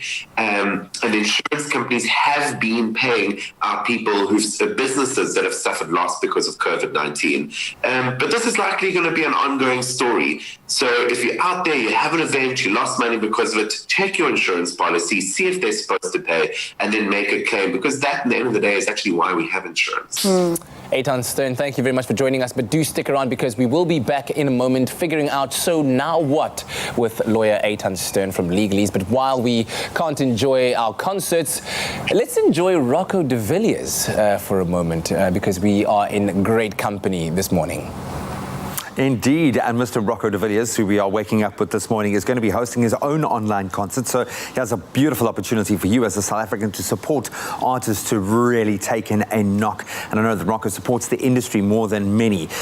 So you can get tickets for just 125 Rand for his one Rocco, one piano online live concert, which knowing him will be absolutely amazing. But he's going to give you a taste right now. You are still locked into your feel-good breakfast show, Expresso, right here on SABC3. This morning, we woke up with world-renowned pianist Rocco de Villiers, everybody. I feel like I enjoy that. Are you not used to the cheering? Yes, that's what I'm talking about. And right now, he's gearing up to give us the first performance of the morning, titled Rain. Rocco, the stage is yours.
That performance, it was immaculate. I don't think I've ever experienced such a thing, especially in close range. Thank you so much for that performance, Rocco. You're still around for a second performance. What's the title of the next song you'll be performing? The second piece is called What to Wear on the Back of a Bucket. Do you want the story now or later? Please keep it for later. It sounded a little wild, so we'll just bring it back to you guys in the studio. Make sure to keep it locked right here on your Feel Good Breakfast Show.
As humans, being sociable isn't something that always comes naturally. I think some of us get a little anxious meeting new people especially, or sometimes we aren't too great at dealing with change or new environments. I think that echoes true for a lot of people.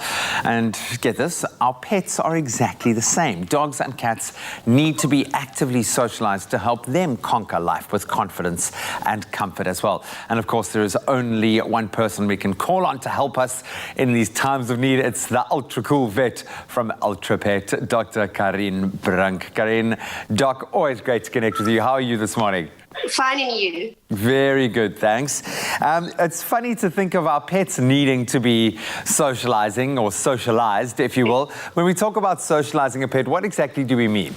It means that we want to teach our pets to be comfortable in human society, because remember, it's actually very different for them, and they are not naturally inclined to be comfortable in human society. It means they need to get used to the different noises, smells, and sounds of human society, like people on a wheelchair, crutches, people with beards, with glasses, all the different things that I may encounter in their life, they need to get used to. I know, it's like my sausage dog gets really freaked out by people in masks, so you can imagine at the moment what's going on in his little brain. Now, if someone has adopted a new dog or a kitten during lockdown, what is the best way to socialize them? If you're lucky and you still have that golden period with them between the age of 3 to 14 weeks with puppies and 3 to 9 weeks with kittens, it's really easy to slowly expose them to all the different things you think they will encounter. If there is a puppy school open, with social distancing restrictions, you definitely need to enroll them. Kitten schools are quite rare, but you can have a look and see if you find one in your area. But you do not need to despair if they are older. You can still socialize them and do your part and expose them to different things. You just need to do it slower and be very, very patient when you do it, that you don't overstimulate them and make them scared of all these things in the end. And do more damage than good. So, I mean, some people, I never actively, for instance, socialize my pets, but I think they were luckily in very social environments, so they seem quite comfortable. If you've got a pet that seems to be quite friendly and socialized already, why would you encourage people to still socialize their pets, even if they are fully grown? Oh, it's so important to socialize them, because if they are socialized, it creates confidence, like you mentioned earlier as well. And you want a confident pet because, a pet is a companion for you. It makes vet visits easier. It gives you an opportunity to exercise with them, because you don't want a dog that's going to bark to everything and pull on a lead. You want them to be socialized and be used to their environment. It provides mental stimulation, and it also makes transition to different things in life easier. Say you need to move. Say they need to be kennelled because you're going on holiday, or you're on a business trip, or there's a new baby in the house, or you get married. If they are socialized, these situations are easier for them, and they will get adapted easier to these different things that may happen in life. Yeah, I suppose, because you can't always be there or be with them, and it's a horrible thought to think that they're going to freak out when you're not at their side. So I'm going to flip the script a little bit. On the other side of the equation, during lockdown, we obviously have been at home with our pets, giving them tons of attention. But as we slowly go back to work full-time, how can we make sure that our pets don't feel lonely and abandoned and get hyper anxious when we are no longer in that immediate bubble with them? Yeah, it's quite a difficult thing because, they get so used to be with us the whole time, but you need to teach your pets now it's okay to be alone. You need to have certain boundaries. Pets react on cues, so usually when you leave, they know, like my pets now, the last thing I do is I grab my car keys. But now you need to rotate your routine, actually. I need to grab my car keys first, then have breakfast, and then go, so that they cannot anticipate when I am leaving. So that's actually an interesting thing to do. Another thing that you definitely need to focus on is to create boundaries where you go. Like there's certain areas they're not allowed to. They're not allowed to go in the bathroom with you, for example. You teach them it's okay. If I am alone, the world is not going to fall apart. I am okay with that. And then the last thing is create quality time with them. Go and walk daily with your pet, because suddenly you're not there the whole day. So create quality time with your dog, your cat.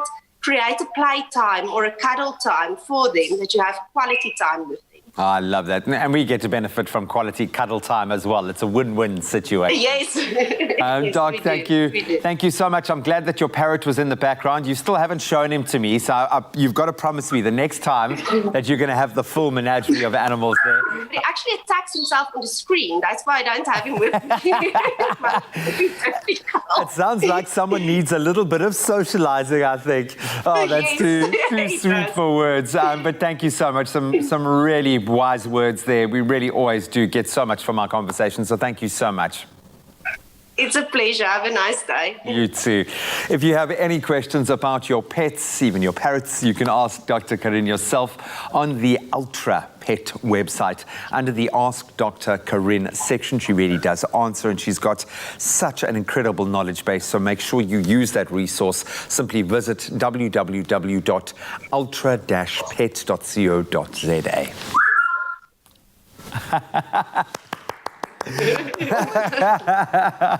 That really made Graham very happy, dude. You enjoyed that, right?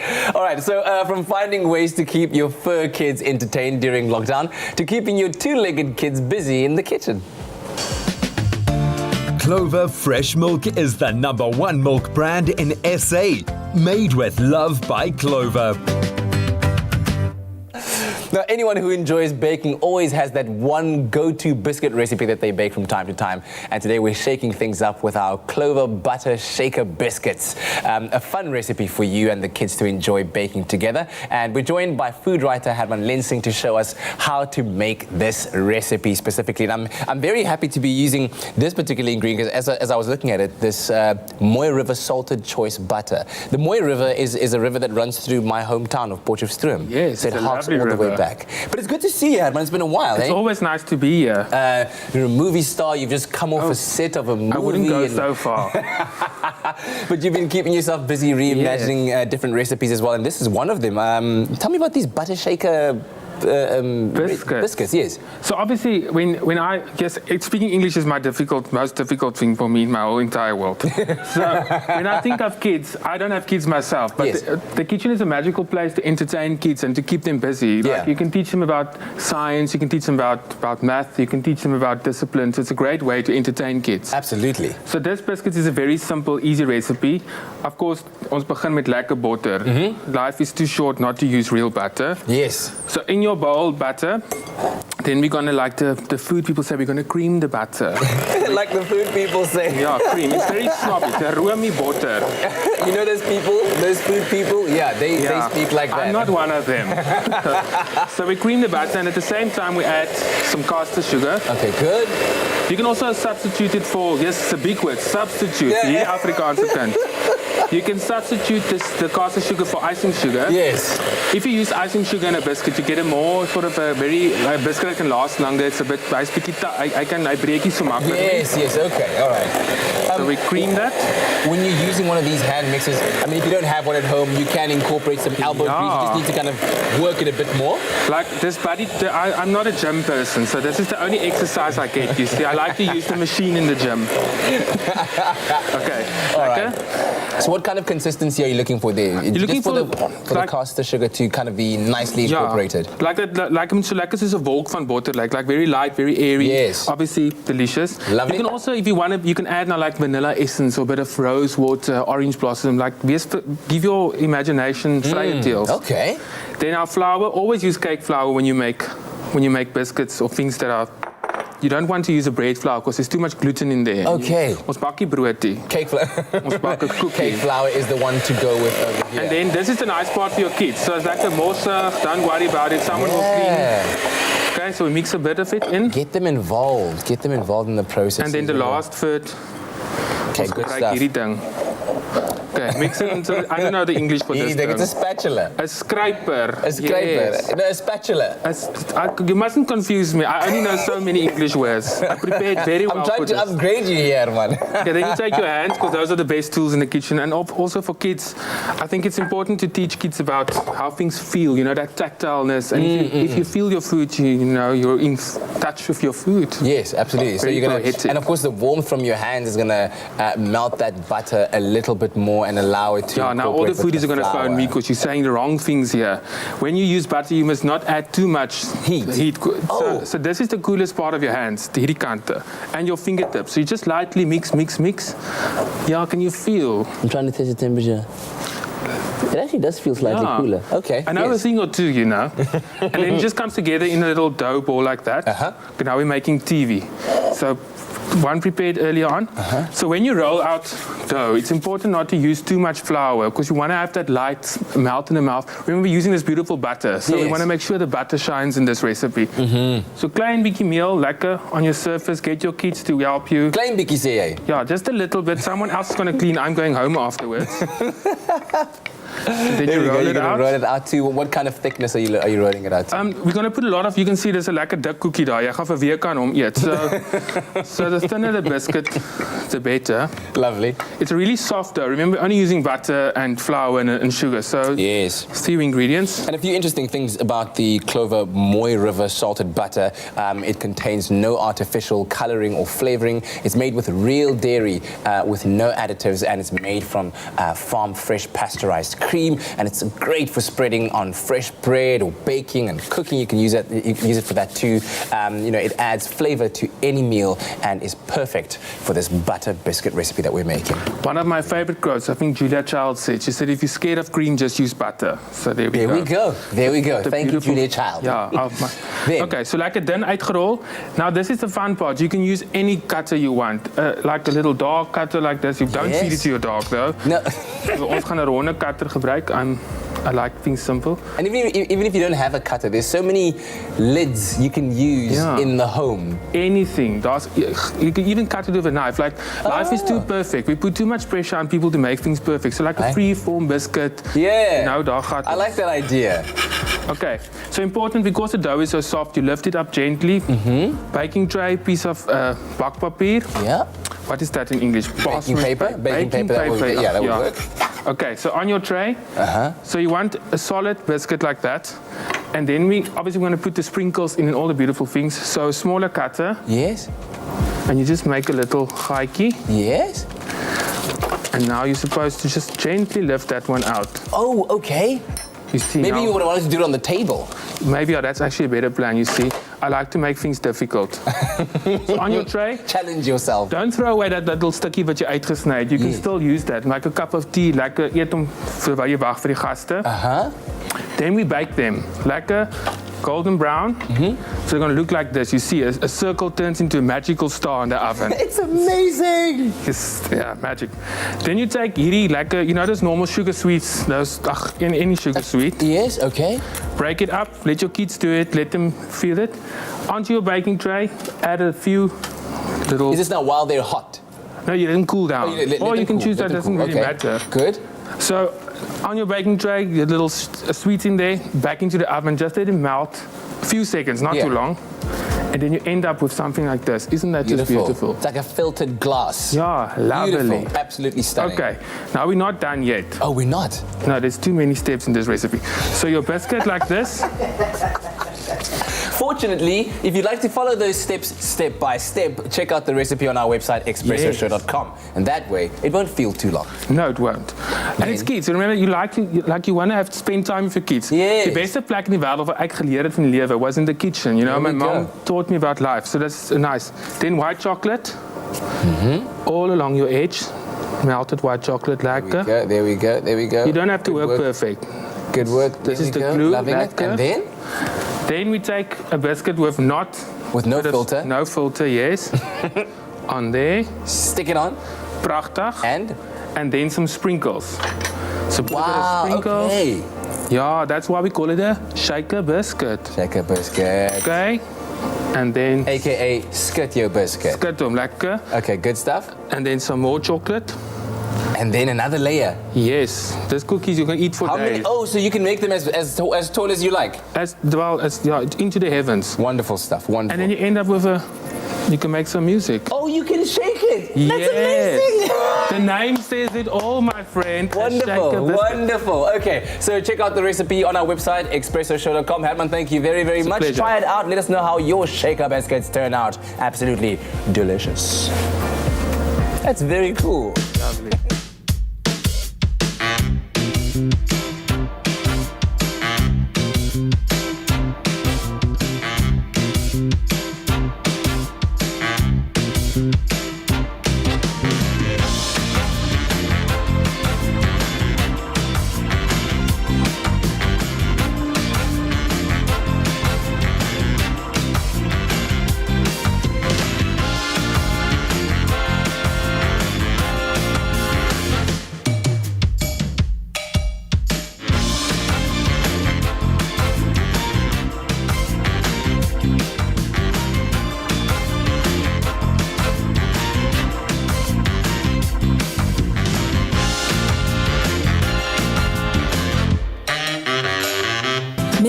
Love by Clover. Only you can make my day. Clover Fresh Milk is the #1 milk brand in SA. Made with love by Clover.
It's my feel-good breakfast show.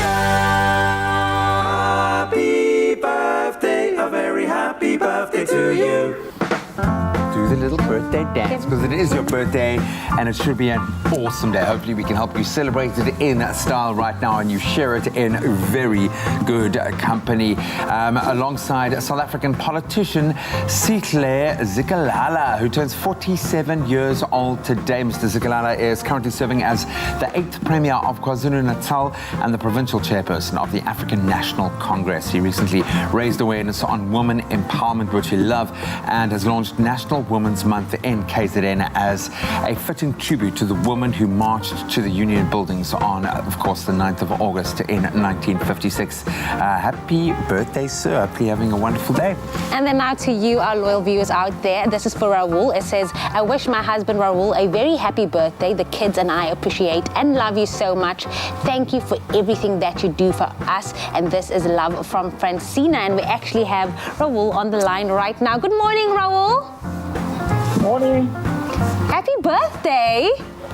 Thank you very much. How are you feeling on your birthday, first of all? Have you had a good start? Yeah, I'm so glad for my 5th years anniversary. So what are the plans for today? I know it's a work day. Are you going to be able to celebrate your birthday today? I'm off. I didn't take leave for today. I'm not at work today. I'm doing a little dance of joy for you. That's how you do it, man. Today is going to be a national public holiday in aid of you, Raul, just because it's your birthday. We are going to take the day off now. We're going to leave to celebrate your birthday, okay? Thank you. Oh, buddy, have a wonderful day. Is there anything you'd like to say to your gorgeous wife, to your family?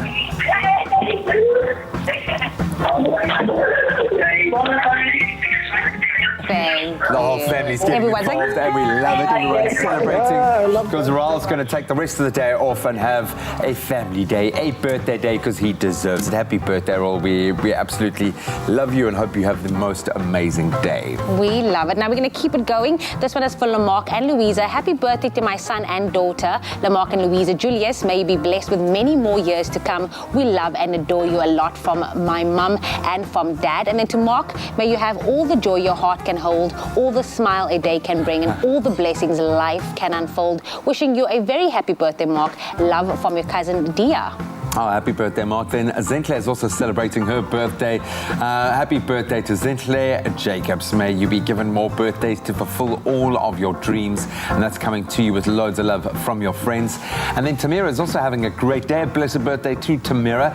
Count not the years, but the life you live. Wishing you a wonderful time ahead. Happy birthday to you, Menintle, from your parents. And then Gobani, another adventure-filled year awaits you. Welcome it by celebrating your birthday with love and splendor. Wishing you a very happy and fun-filled birthday. And this is from your loving family. And then a happy belated 21st birthday to Donnae Alfreds from her family, especially her very proud dad, Julian. I know Julian, man. He's such a lovely guy. Happy birthday, Donnae. I hope you had an amazing 21st birthday. I know lockdown birthday is always a little bit difficult. Maybe she did what Raul did and just took the day off. But hopefully you are having a wonderful day wherever you find you if you are celebrating a birthday. And if you'd like to inspire someone else for their birthday and send through one of those dedications, we'd love to get a video of you singing. Yes, Please, it's been an age since we've had a great video. You can WhatsApp your videos to 071 640 6551 or email your birthday wishes to birthdays@cordova.tv. It really is that easy. Just give us a good 24-hour lead time and we'll sneak it in.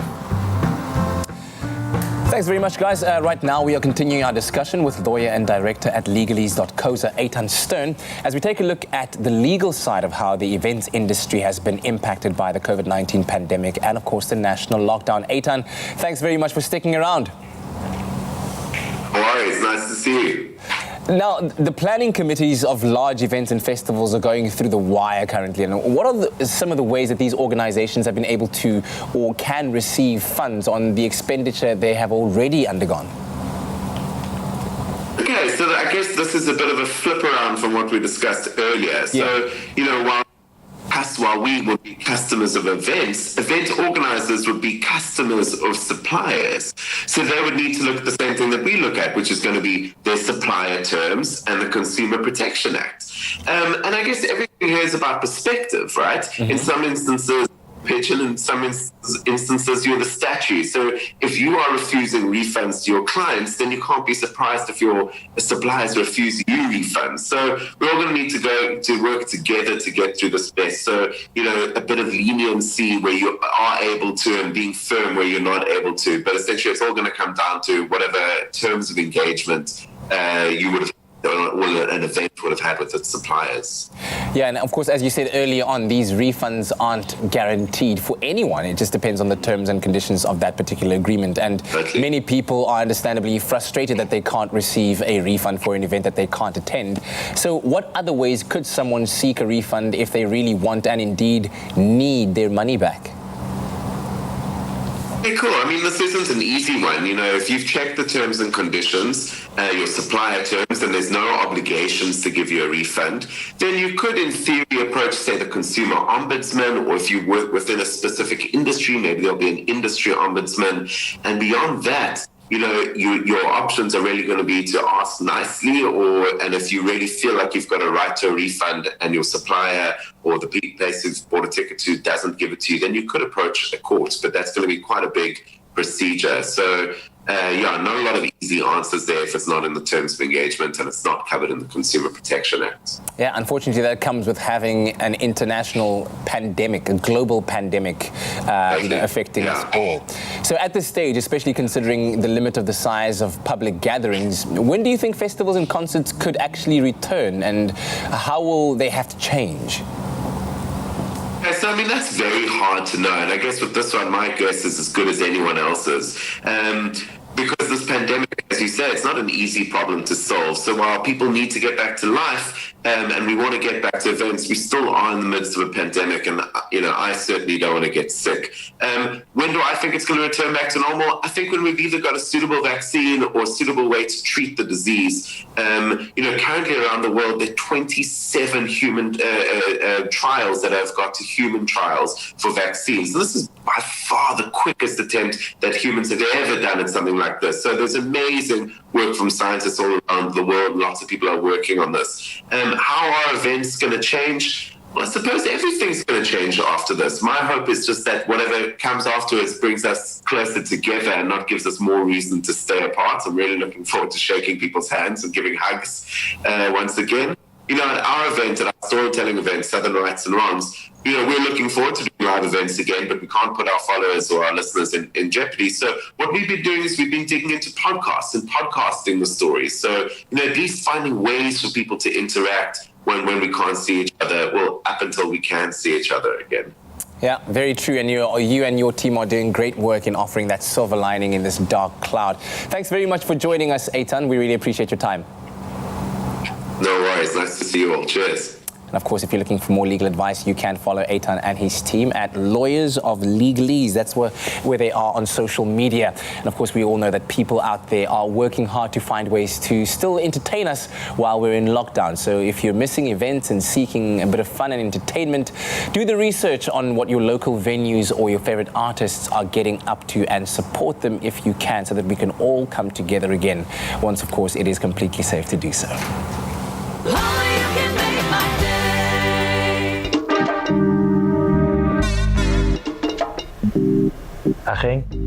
So I'm chatting to Umalume Mosa here.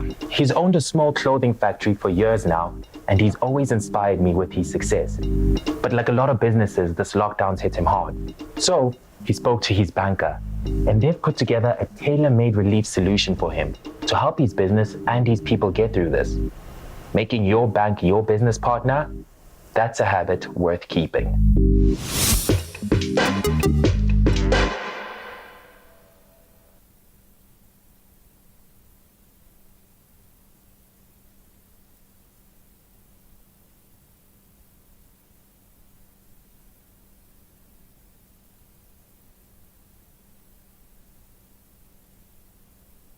It's my feel-good breakfast show.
It's my feel-good breakfast show.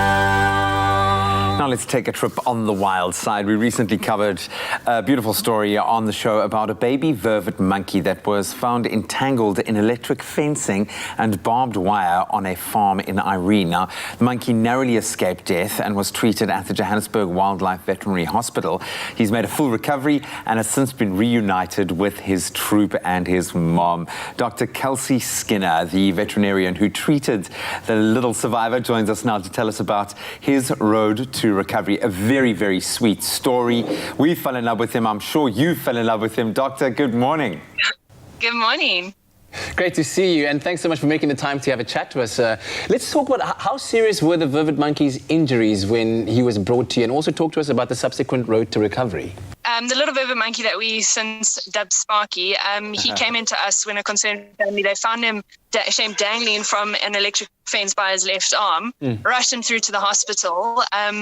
He was in a mild to moderate, state of shock, which is completely expected in situations like this. We don't know how long he was hanging up there for and how long he was just exerting himself. In terms of that, we immediately started treating his kind of shock symptoms, gave him a very nice light sedative to just calm the situation, because you can imagine he was disorientated, he was stressed out, he was really panicked, he was away from his family.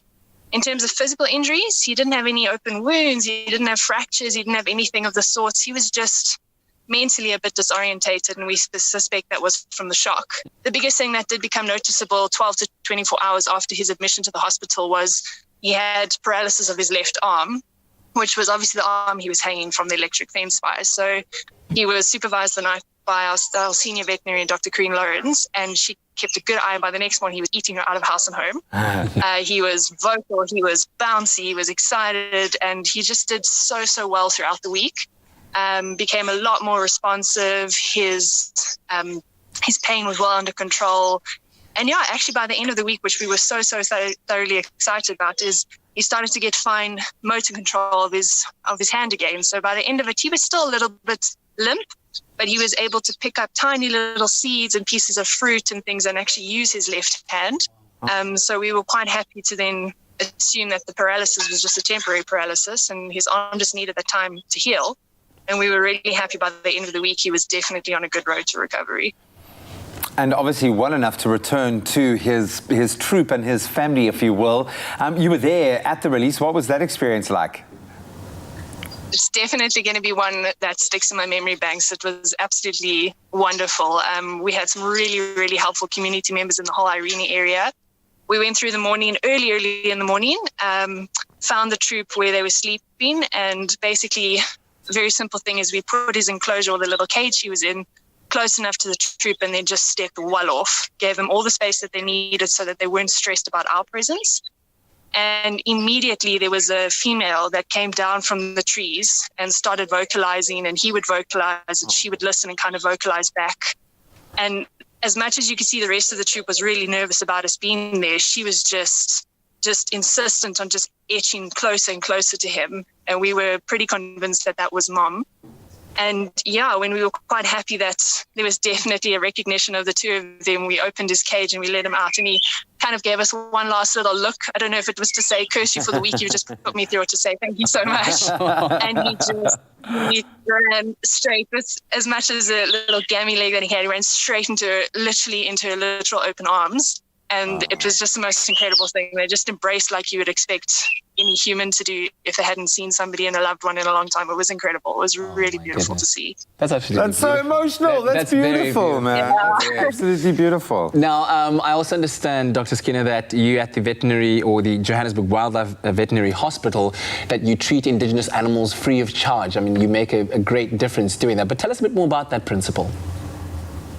So the hospital was basically, it was started up by some very proactive conservationists and rehabilitation professionals and veterinarians. And there's always this constant struggle with small indigenous wildlife. We know there's a lot of work that goes into larger wildlife and the conservation efforts and the rehab efforts into that. But the little small indigenous species are often it's not at all a matter of them being neglected. It's just a matter of people not knowing what to do, and even professionals not knowing how to treat them or kind of how to rehab them and look after them. So the hospital was, basically started to be that safety zone, to be that medical facility that members of public, the only thing is to get it to us. You get it to us, we'll do the rest. The great thing about the hospital is it's not only just a medical side, it combines it with the conservation, the rehabilitation side. So all patients that we get and all patients that we deal with, the ultimate goal and the end of the road is to release them back into the natural habitat. And we get a lot of these guys coming from urban areas. And it's also a really amazing opportunity. We work with the SPCAs and NSPCA accredited facilities, and that combined effort is a great opportunity to allow us to educate members of the public and try create a cohabitation of these animals and just promote the health of these animals, the care of these animals, the conservation and rehabilitation of these animals. And the hospital is a nice, safe zone that these guys can come to, and no questions asked. We will do what we can, and the ultimate goal is to treat them, get them well, rehabilitate them, and contribute to the conservation of their species. And boy, wasn't this story a perfect example of that mechanism just coming together and working so beautifully. Oh, Doctor, on behalf of Sparky, a massive thank you to all of us who have become quite emotional hearing this beautiful story as well. Thank you to you, to the farm owner in Irene, that I think the story has a very happy ending when so many like this don't. So truly great work that you're doing and a very touching story. Thank you so much. Yeah, no, absolutely. Thank you. That was Dr. Kelsey Skinner, a veterinarian from the Johannesburg Wildlife Veterinary Hospital, doing some amazing work here in helping a young, yes, animal, but one that we, I think, can all appreciate, little life back into the wild. Brilliant stuff. The time now is 8:02. Time to have a final look at those news headlines. Starting off with your national news, drug manufacturer Cipla South Africa has announced that remdesivir, a medicine that could make a difference in the management of severe COVID-19, is now available in South Africa. Remdesivir has been given the green light by the SA Health Products Regulatory Authority. Now, it came just days after the company allocated nearly all of its supply to the US over the next 3 months, raising concerns about availability elsewhere. It is believed to be most effective in treating COVID-19 patients earlier in the course of the disease. Now, a team of 17 health experts from across the globe arrived in South Africa yesterday to support the COVID-19 outbreak response management in the country. Now, the World Health Organization said it will be deploying 43 senior experts from various fields in total to assist South Africa. The team includes renowned infectious disease epidemiologist Dr. David Hyman and public health expert Dr. Mike Ryan. Now, the World Health Organization said with South Africa now among the top 5 of the world's most affected countries, it was critical to strengthen its COVID-19 response. And now on the international front, Prime Minister Narendra Modi yesterday launched the construction of a Hindu temple on a site that has been contested by Muslims for decades in a dispute that has sparked some of India's most bloody communal violence. Now, the Supreme Court ruled last year that Hindus who believe the site in the northern town of Ayodhya is the birthplace of Lord Ram, a physical incarnation of the Hindu god Vishnu, be allowed to build a temple there. Now, Hindus say the site was holy for them long before the Muslim Mughals built the Babri Mosque there in 1528. In other news, the UN's cultural organization UNESCO is backing a $1 million plan to help restore the heritage of central Mali damaged by recent armed conflict. Now, the cliff of Bandiagara, a World Heritage Site, is famous for its homes carved into the rock. Now, intercommunal fighting has destroyed a number of villages in the area, also known as the Land of the Dogon, as well as artifacts. Now, UNESCO has teamed up with a Switzerland-based International Alliance for the protection of heritage in conflict areas, which is providing the capital. And now, news of the Miss South Africa 2020 Top 10 finalists. Now, this year's Top 10 Miss South Africa finalists have been announced. One of them will be crowned Miss South Africa 2020 on October the 24th. South Africans are extremely excited about this news, and who can blame them, as South Africa's track record in this regard is absolutely magnificent. Zozibini Tunzi was crowned Miss Universe 2019 after bagging the Miss South Africa title, and in 2017, Demi-Leigh Nel-Peters did precisely the same, and in 2014, Rolene Strauss won the Miss World title after being crowned Miss South Africa. Now, moreover, Penny Cullen was our very first Miss World in 1958, and also the first from Africa. Annaline Krill was Miss World in 1974, and Margaret Gardiner Miss Universe in 1978. Now, this year's contestants represent 6 provinces, and for the first time in the history of the pageant, the contestants who make the top 3 will represent the country at the world's 3 most prestigious pageants. Now, previously, the Miss South Africa organization had sent a representative to both Miss Universe and Miss World, but will now also field a candidate at Miss Supranational. And now, taking another quick look at what's happening in the world of entertainment. American reality star Khloe Kardashian's relationship with Canadian NBA player Tristan Thompson has certainly been filled with ups and downs that have been highly publicized over the last few years. Now, the pair, who share 2-year-old daughter True together, are reportedly together again after working on their relationship while co-parenting amidst the COVID-19 quarantine. Now, this after the couple had been rocked by 2 cheating scandals involving Tristan, the first happening just days before Chloe gave birth to True in 2018, and the second in early 2019 involving then family friend Jordan Woods. But of course, we'll be breaking this story down further in our full entertainment report later on. That was your wrap for your news headlines. Here's a final look at the sport headlines with G.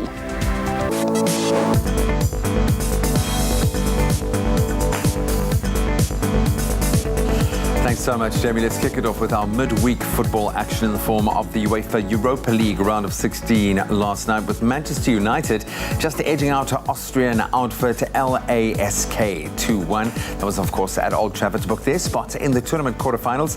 Jesse Lingard and Anthony Martial on the mark, scoring the winners for Ole Gunnar Solskjaer's side. In other results, Inter Milan beat Getafe 2-0, Shakhtar Donetsk beat Wolfsburg 3-0, and FC Copenhagen, they recorded another emphatic 3-0 win over Istanbul Basaksehir.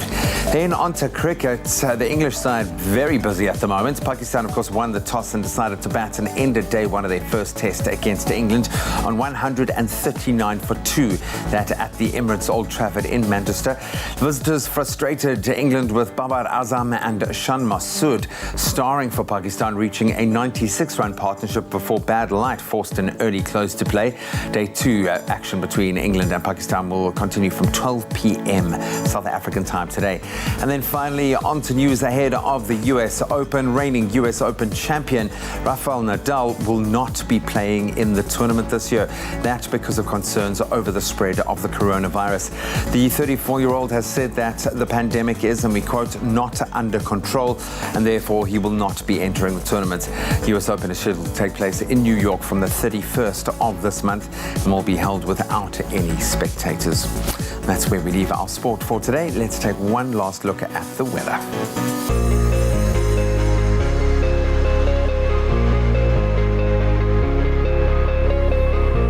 As we get into the final look at the weather report, here are some sunrise pictures that we have received today from our lovely viewers. We started off in KZN with Colette's sunrise, a rather foggy picture taken in Pietermaritzburg. Do prepare for some showers today. And we scooted off to PE with Gilbert's picture. It's going to be a rainy day. Do prepare for that if you plan on stepping out, Gilbert. And then we took it to Limpopo with Ronald's gorgeous picture captured in Zanin. A mostly sunny day for you at a maximum of 27 degrees. Lastly, definitely not least, Amanda brought it back full circle in KZN with a sunrise picture taken in South Africa's playground, Durban. Thank you so much for all your lovely pictures. We love seeing them. Make sure to keep them going, keep them flowing on our social media platforms, expressoshow.com. As Tropical Storm Isaias moves into Canada after causing havoc across the east coast of America with damaging wind gusts and thunderstorms, Colorado State University yesterday predicted a record 2020 Atlantic hurricane season. It mentioned 24 storms with names, 12 of which are expected to become hurricanes and 5 of them major, that is category 3 or higher. Now, I'm sure you've wondered how hurricanes get their names. Let's give that a second. We're trying to shoot a live show. Do you mind? Bringing it back though, I'm pretty sure we've all wondered how hurricanes get their names and why they even have names to begin with. Well, meteorologists long ago learned that naming tropical storms and hurricane helps people remember the storms, communicate about them more effectively, and so stay safer if and when a particular storm strikes a coastal area. The World Meteorological Organization generates this list of hurricane names. We've already had Arthur, Beth, Cristobal, Dolly, Edward, Faye, Gonzalo, Hannah, and Isaias. And still to come are Josephine, Kyle, Laura, Marco, Nana, Oma, Paulette, Renee, Sally, Teddy, Vicky, and Wilfred. But now let's bring it back home with the temperatures for the day here in South Africa. Starting off at Polokwane. It's a sunny day in Polokwane at a maximum of 23. Mbombela 10, 28. And Pretoria, your temperatures range from a low of 5, reaching a high of 21. Jozi Maboneng, where we are, a low of 3, reaching a high of 19. Mahikeng, your minimum temperature for the day is 2 degrees, but will reach an afternoon temperature of 24. A sunny one for Klerksdorp at a maximum of 22. Kimberley, the big hole, I'm pretty sure you've passed the 0 degrees, but you'll reach a maximum of 16. Bloemfontein, minus 2, 16. A partly cloudy day in Richards Bay at a low of 13, reaching a high of 25. Pietermaritzburg, 19% chance of rain today at a low of 5, reaching a high of 20. Durban, times of some sunshine and rain at 55%. Your low is 12 degrees, reaching a high of 23. Going down to Mthatha in the Eastern Cape, rain. Oh, do expect some rain, 68%. Your maximum is 12 degrees, so it's going to be a relatively cold day in Mthatha. East London, not too far off from Mthatha. Your maximum is 15 today at 76% precipitation. Cradock, minus 2, reaching a high of 10. Port Elizabeth, 8-14. George, 5-14. Cape Town, 56% chance of rain, a low of 10 degrees, reaching a high of 16. And Worcester, your minimum is 3 degrees and will reach a maximum of 13. Sutherland starts off the morning at minus 1 with an afternoon temperature of 8. Uppington, your low is minus 1 and a high of 17. Now remember, whichever part of the country you're in, whatever the weather, make sure to have yourselves a feel-good kind of day and make sure to keep it locked because we are gearing up for a second performance coming to you live in Parktown, Johannesburg at Rocco de Villiers' beautiful home. Well, thank you very much, Kuhle Adams. Really much appreciated. And of course, right now, it's that time, my favorite time of the week. We know that every single second of every single day, our news feeds are swamped with headlines from across the globe. And sometimes it's a little hard to tell what's real and what's not. So it's time to put our panel to the test with another round of fake news.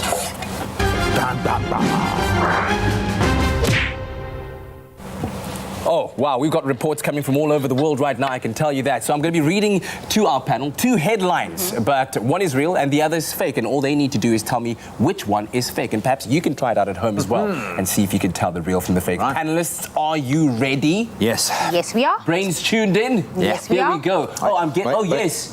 Hey, thank you very much, Lerato. The story of the day, African rain frogs look like little angry avocados. Oh, Lerato, you have another story. Thank you very much. A new species of spider with 20 legs has been discovered here in the Western Cape. Which one is real? Which one is fake? The avocado frogs are cute, so I'm going to go with them as being real, and a spider with 20 legs, that's impossible. Yeah, I'm also going to go with that one. It's fake. Like 20 legs. What are we doing? Why? Well, the black rain frog does in fact look like an angry avocado, and you have to see it to believe it. Take a look at that. Looks grumpy, like it's been aging for 55 days too long. In fact, the black rain frog, of course, is found in the southern slopes of the Cape Fold Belt in South Africa and can survive elevations as high as 3,000 feet. And don't despair, it's not that the frogs are sad, guys. They just have a resting amphibian face. Lerato, yes. Thank you very much for that report. Another story is coming in, guys. Police have discovered cocaine smuggled inside coffee beans. What is this world turning to? Lerato, another story. Yes, the world's strongest coffee can keep you awake for 28 hours straight with just 1 cup. Which one is real? Which one is fake? Or they're part of the same story, and the strong coffee keeps you awake for 20 hours straight because it's got cocaine in it. I don't know. Yeah. I don't know, man. I'm going to go with the first one. Seems like a lot of effort, so I'm going to say that's fake. I'm going to say the world's strongest coffee because I like the idea of that. Keeps you awake for 20 minutes. I'm going to switch it around because I feel like somewhere some person is opening a coffee bean and putting cocaine inside. So, yeah. Well, it turns out we shouldn't be surprised at the lengths to which drug dealers will go. Really? Because Italian police did, in fact, seize 2 kilograms of coffee beans that were filled with cocaine. But in good news, a 50-year-old Italian was arrested and jailed for the bust. And yes, he stayed awake for 28 hours after drinking a grind of his own. coffee. He never slept. He never slept again. Oh, Lerato, oh, thank you. You surprised me there. Yeah, another story from Lerato. A woman was shocked to find a wild baboon to be the culprit sleeping in her guest room. Lerato, another story has just come in. A Cape Cobra enjoys bath time in a Worcester home. Which story is real? Which one is fake? I'm going to say that the monkey story is true because I want it to be true. I really want someone to wake up and find a gigantic baboon in their bed. Really? Really? That would be just terrifying and hilarious. So now, Sophia, imagine like going into your bathroom and seeing this Cape Cobra just like... And they're aggressive and they're a lot bigger than you think, eh? So, which one is real, which one is fake? The first one is real, the second monkey is real, the snake is fake. Well, South Africa never disappoints, as the Cape Cobra did in fact take a warm bath. Now take a look at this clip. Snake catcher Andre Dupree of Silver Fox Snake Rescues shares that they recently rescued a Cape Cobra, get this, almost 1.8 meters in length. Now the snake was found inside a pipe at a construction site, and Dupree explains that the Cape Cobra was incredibly cold. So he took it home, he drew a lukewarm bath to just heat it up, just to give it a nice time. He bathed the snake. Maybe gave him a bit of scrub as well. We don't know, okay? But he says he will keep the snake with him through the cold winter months until she has had enough to eat and is feeling healthy and strong enough to be released at a nearby farm. And until then, check your baths before it's a bit romantic. He's like he's going this man doesn't get afraid. He's feeding her. He's looking after her. Please tell him that we will be his friends, because why are you taking a bath? Did the snake come up to him like, hey, like, listen, I just want to take a bath? Apparently the snake's first words were, splash, taking bath. No, don't do it. I can't. Well, I guess I still reckon somewhere a monkey has gotten into someone's house and gotten into the bed. There you have it, from the wild, the wacky, and downright weird around the world. See you next time for another round of fake news. Thank you, Lerato. Lerato, thank you. You've been amazing.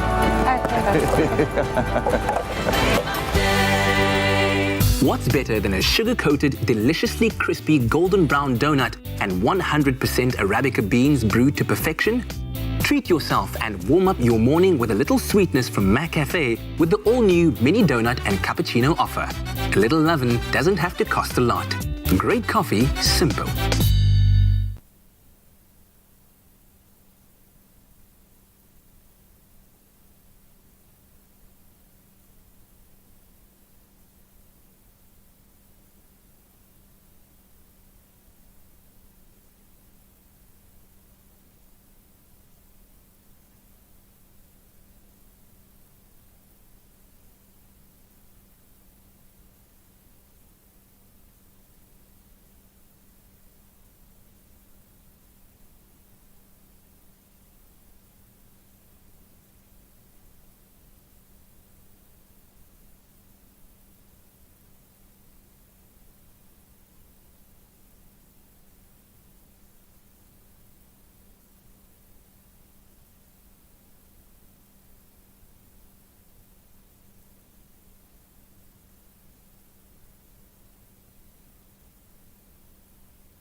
It's my feel-good breakfast show.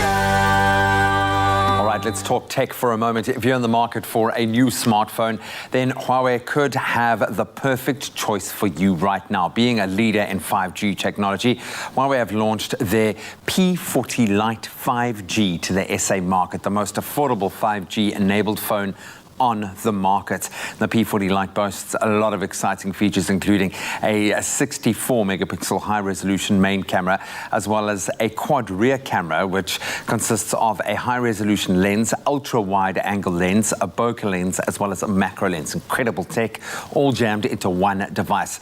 And we chat all things P40 Lite and 5G today with Huawei's Chief Technology Officer, Akram Mohammed, as well as Vodacom's Chief Officer of Consumer Business, George Mendes. Guys, a very good morning. Welcome to it. Good morning. Thanks for having us on the show. So very exciting times in the world of technology. I think we've seen more advancement this year than any of the years building up to it. Akram, I'm going to start with you. There's a lot of noise around 5G at the moment. Can you maybe explain to us exactly what 5G is and the difference between 5G and 4G? 5G essentially is shorthand for fifth generation mobile cellular technology. It will usher in the age of where everything is connected. If you look back at first generation, that's when we really started to make voice calls. 2G brought in SMS connectivity and communication. With 3G, we saw the dawn of internet and the smartphone age, which really helped everybody move forward in terms of how we connect with each other. And 4G made it possible for high definition video streaming and video transfer. 5G just takes it to the next level, where it will not only improve the speeds of those kinds of technologies that we are currently used to, but will also provide use cases in areas such as health services, for telemedicine as an example, for education sector, for improved agricultural production.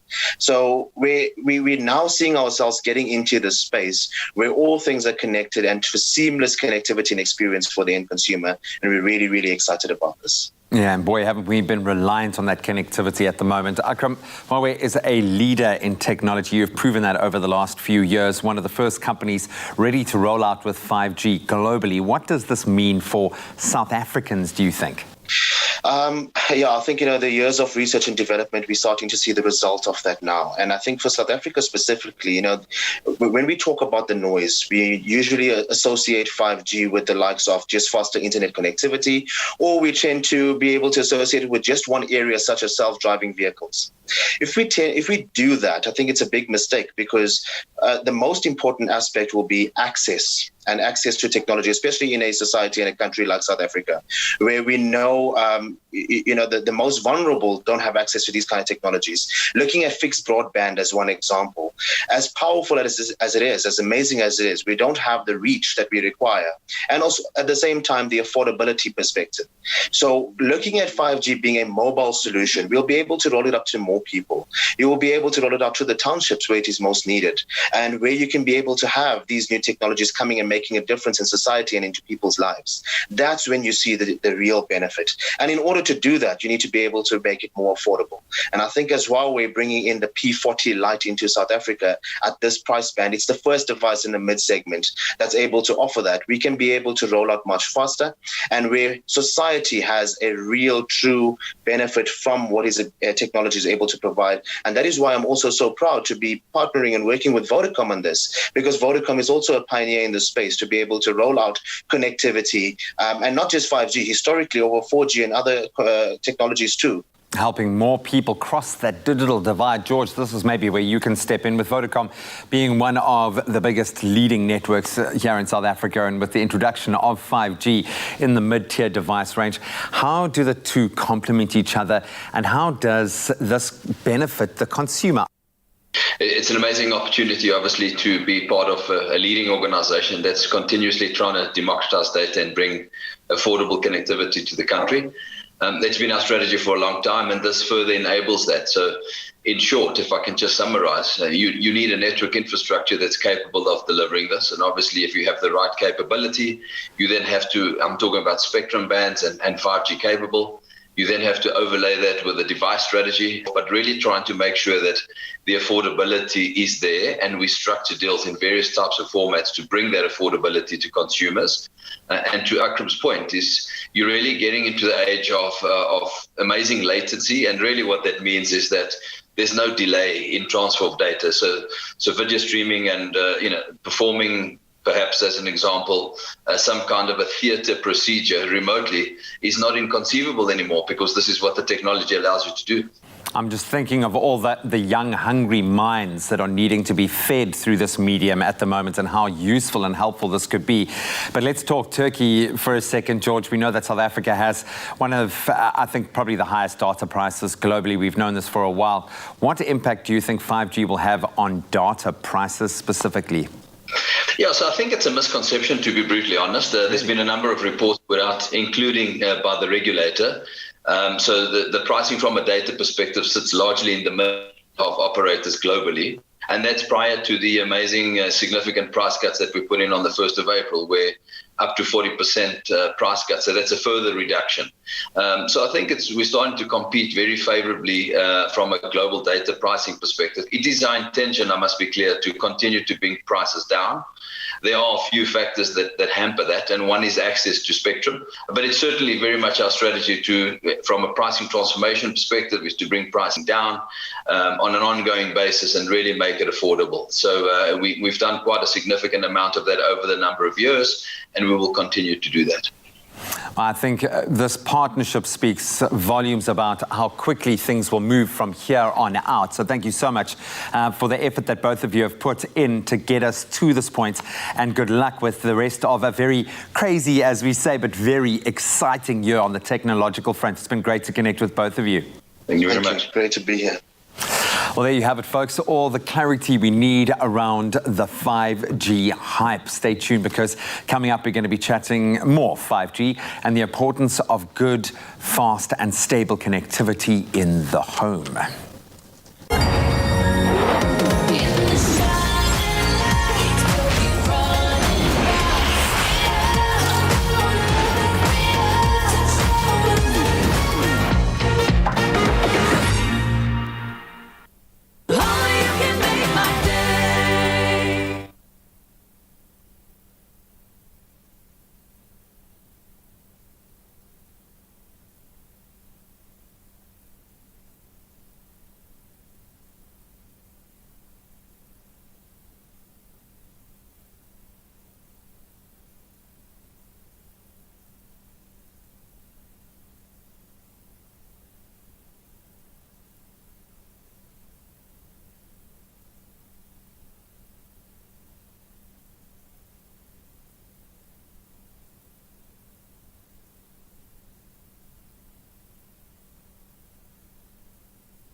It's my feel-good breakfast show.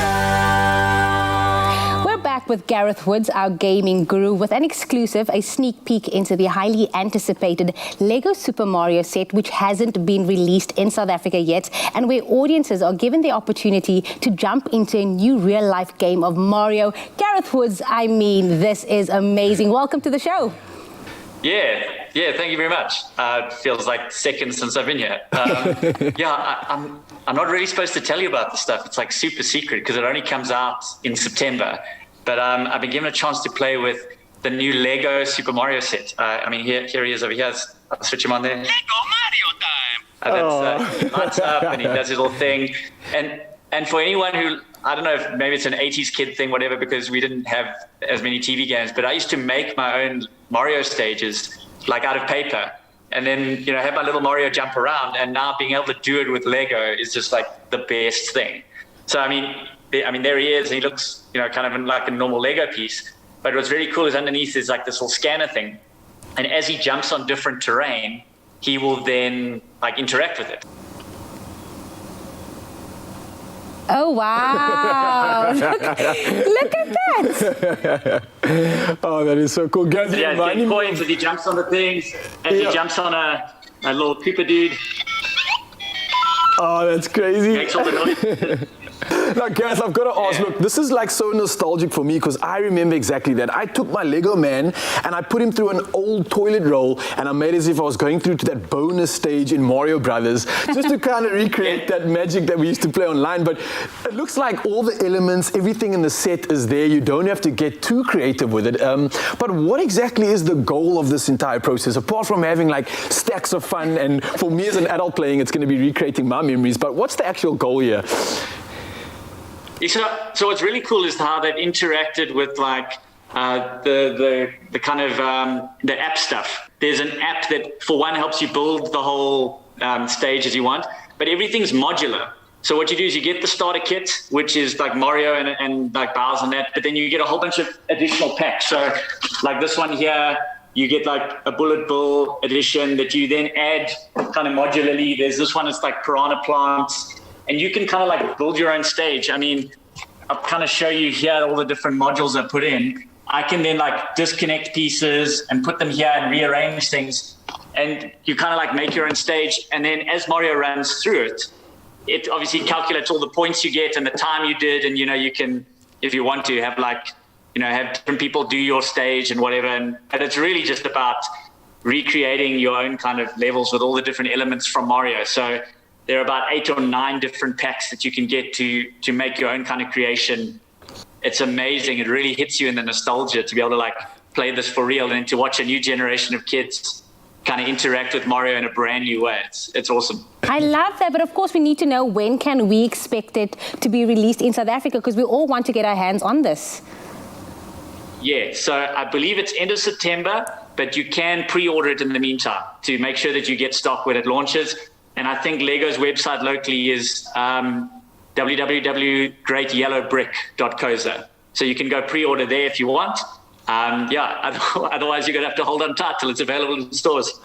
I just want to let you guys know it's my birthday in November, so if you want to pre-order me one now, Gareth Woods, Ryle, either or, like I'm taking anyone at this point, okay? Oh, Gareth, look, I know everybody loves Lego, they love Super Mario, so I know this is just going to be some incredible collaboration, which I don't even know, as we've discussed now, I think kids, adults alike, we're all going to love this, we're all going to have a reason to, but as always, it's an absolute pleasure chatting to you. I mean, I'm excited, definitely, Jamie Lee. I know you're going to be ordering one for the kids, eh? Absolutely. Gareth Woods, thank you so much for bringing us the best in games and entertainment right here on your Feel Good Breakfast Show. Oh man, that always leaves a smile on my face having a chat to Gareth. He seems like he just lives in a world of fun, doesn't he? But he takes it quite seriously. He takes his fun very serious. Very true. We really appreciate the lengths that he goes to kind of explore it from a kid's perspective, from a grown-up's, a big kid's perspective, but really, really cool stuff. Thank you, guys. Speaking about kids, we asked you on our social media pages, on Facebook more specifically, with our Good Morning post, what have you and your kids been enjoying during lockdown, whether it be board games or video games or playing outside in the garden? What are you Sticks doing? And stones. We've had a ton of comments and things coming through. So Susan Mayer saying, morning Expresso, we build a carport and a tree house, still ongoing, so sell for little home improvements. Wow. Nothing wrong with That's that. I dig that. heavy-duty stuff there. Yeah, Josephine, our regular, saying, good morning fam, me and my kids enjoying cooking and baking. That's very cool. Which is a lot of fun. Delicious.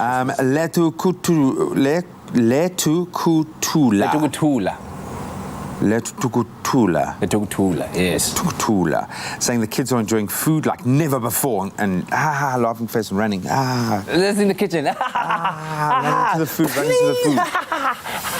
I love that. That's typically what would happen in the kitchen, I would say. I dig it, and this one I like the idea of this because this is improving your mind. Robin's saying chess online, probably 2 hours a day. 2 hours of chess? That's improving yourself, man. Well, are you any good at chess? I had my moments. One of my mates and I went through a chess phase where we were like, locked in it and getting better. But I think someone who plays regularly would kick my butt. Especially online. Oh, yeah. It's even more embarrassing than computers would beat me. Then Nonoza also said they enjoy playing games on my phone. Woo! Better hope your battery can last. Can you imagine just Candy Crush all day on your phone? Peter James says, good morning, peeps. We love playing Monopoly. Yeah, that's a pretty cool game. Do you play Monopoly much? Yeah, man, they've updated it. Now it's very current and you can buy like places in Sandton and places in Cape. It's cool. The South African version is pretty cool. I dig it. Monique reckons I'm the worst Monopoly player in the world. Because you're very competitive and I think you would be quite... I bankrupted in like 10 minutes. Yeah, I was going to say, you'd be and quite the game nasty. was over. Yeah. It's a game, yeah. I win. It's money. It's not a game. Anyway, let us know, what have you been getting up to during the lockdown to have fun with your little ones and, of course, the family. We'll be right back on your Feel Good Breakfast Show. But I mean, it's a rule of the game. If you bankrupt someone, then it's over.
So we've covered 5G and the mobile connectivity, but what about routers and Wi-Fi?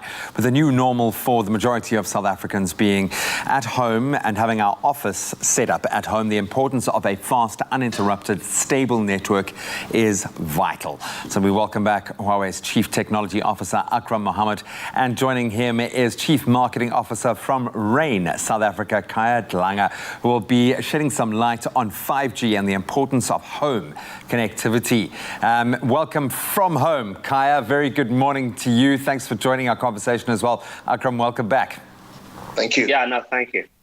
Akram, I'm going to start with you again. And now that we understand a little bit more about 5G, what it means for South Africa, how will 5G look in the context of this country specifically? Yeah, I think, the adoption is starting to increase. I think the challenges we experienced through COVID-19, the lockdown restrictions, the new normal as such has forced us into taking action. I mean, even if you look at organizations, large organizations as ourselves, we could never fathom to be in the situation we are now where people are working remotely. I think at Huawei specifically, 95% of our workforce, and I'm talking about if you look at contractors and everybody else, that's close to 5,000 people. 95% are still working from home even up till now. Wow. So, it's pushed us forward to be able to adopt technology and find the best solutions to be able to work remotely but be productive at the same time. Now you are finding that I think South Africa has been moved and forced forward by at least 4 years. And then you see people needing to actually be the likes of Zoom and teleconferencing and those kinds of services. And the education, also homeschooling and streaming services for entertainment all comes in together. So the need has been created for, of course, much better connectivity solutions. And I think this is where we see the likes of Rein, with their coverage. And I mentioned earlier when we were speaking to George about access. Rein has been doing an exceptional job with rolling out access in various areas, but also when you look at fixed wireless to be able to provide affordable solutions, quality solutions. And this is where we find that our partnership with Rein, we are really, really proud of that because they will really be able to drive this forward. An enabling partnership, if nothing else. And given the current situation in our country, absolutely, it's forced more and more people ourselves. I mean, we can work from studio, but most of our kind of hard graft is being done at home. More people want and need faster internet speeds. It is absolutely vital, I think. And the only time we tend to realize that when we actually get down to it. I know I spoke to many friends, colleagues, and you see that going around where we felt that we had sufficient equipment, bandwidth speeds. We had the right type of router until we got down to it, and then you have 3 conference calls going. And remember, in certain households, you've got the partners, husband, wife, whoever it is, both of them conferencing at the same time. You've got kids who are doing a Zoom call with school.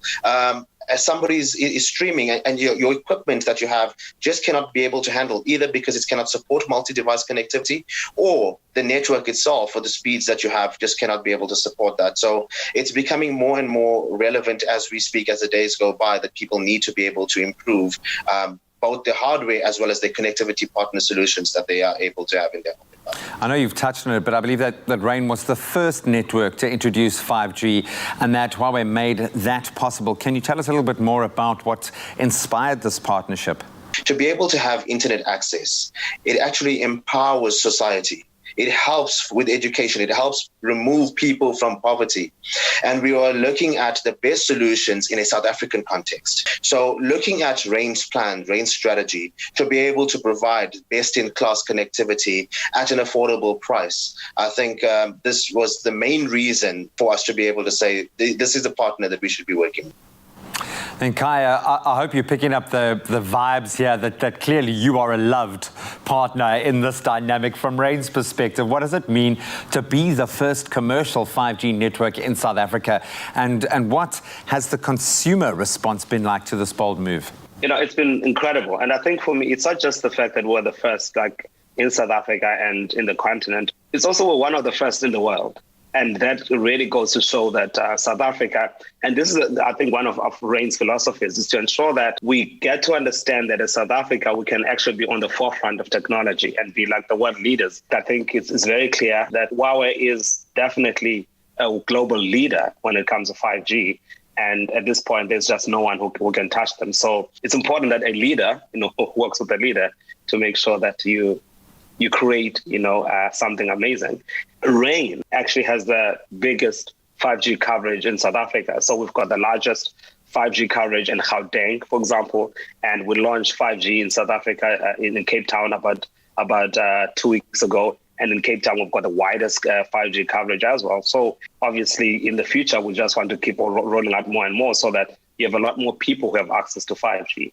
There are communities that, of course, can be transformed with connectivity, and I think that's where this really does come to bear. Maybe you can then open a window into the product range. What can consumers get on Rain's 5G network, Kaya?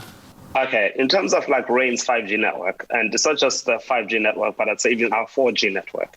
So both of them will offer what we call unlimited products. So when you get we've got two when it comes to 5G.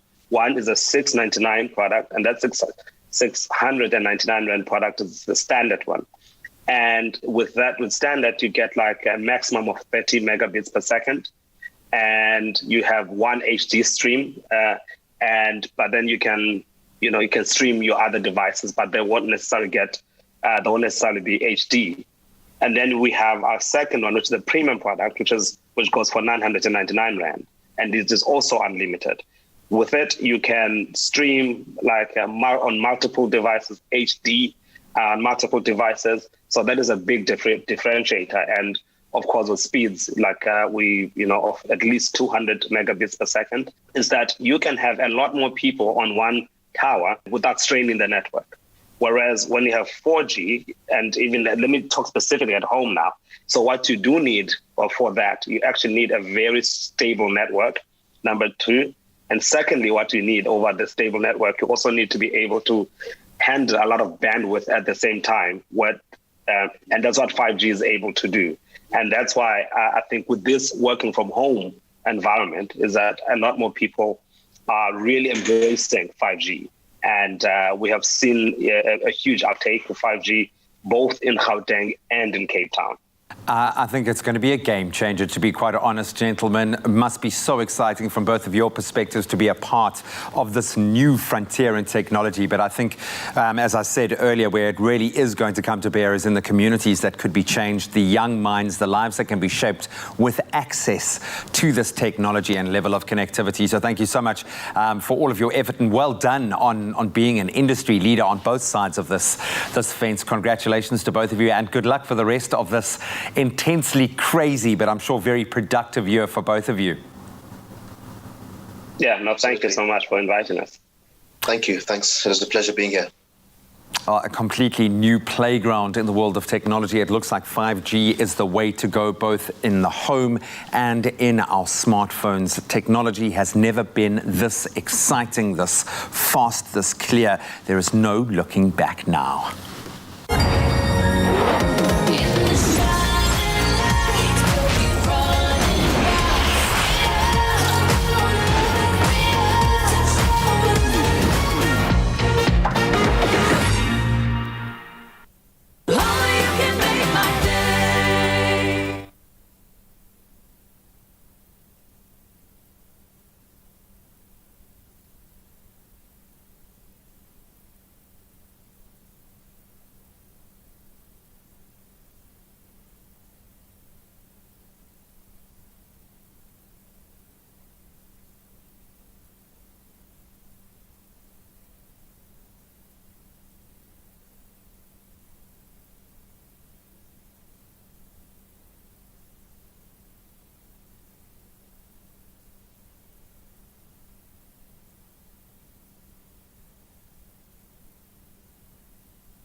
This is indeed your feel-good breakfast show. Welcome back to it Thursday morning. We've got a couple of minutes, 15 minutes left of the show today.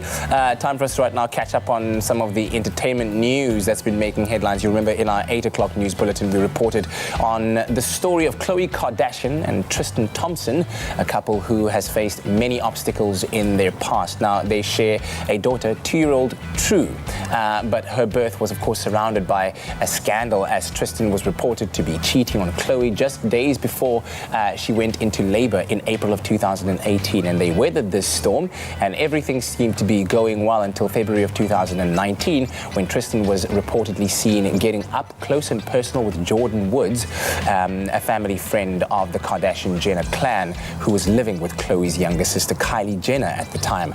Now, this spelled the end of their relationship as the family cut all ties with Jordyn in the process. Now, the two have, of course, been co-parenting their little girl, and amidst the COVID-19 quarantine have been getting closer and closer as they work on their relationship. And sources close to them now report that they are, quote-unquote, back together and things have been going well, which some people seem to have welcomed, some not so much.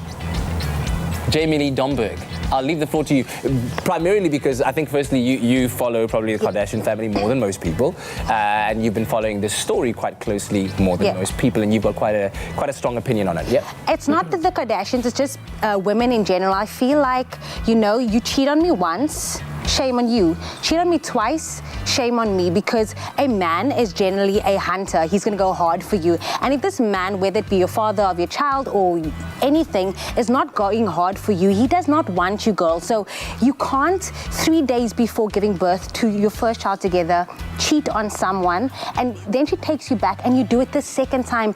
Despite the public, you know, humiliation of this all, he cheated on you. And I think, you know, this stems from where she comes from, a broken home where a dad and a mom separated at a very young age. So she's trying to give this illusion to True to have both mommy and daddy present. But at what cost? This is toxic. You're going back to the man that publicly humiliates you every single time, and then you take him back for what? To pretend to have this happy home for True? I'm trying to understand why she would do this when she has so much going for herself.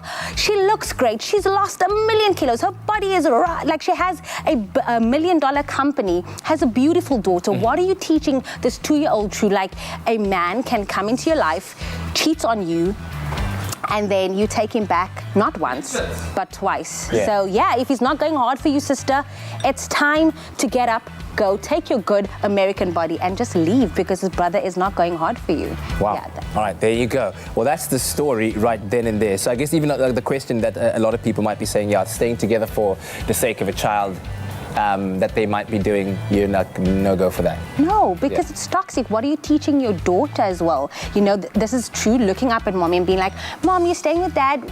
No, girl, like, it's not okay. And then what about these reports that Jordyn Woods is actually still friends now with Kylie, or should they be friends still as a result of what happened? I mean, if you're mature enough, that is between Kylie and Jordyn. They obviously have a friendship. They both help each other in a very dark space of their life. And if you guys are mature to look past that, despite, you know, what Jordyn did or may have not done, you know, because people still saying it's alleged, they didn't kiss, they didn't do whatever, that's fine.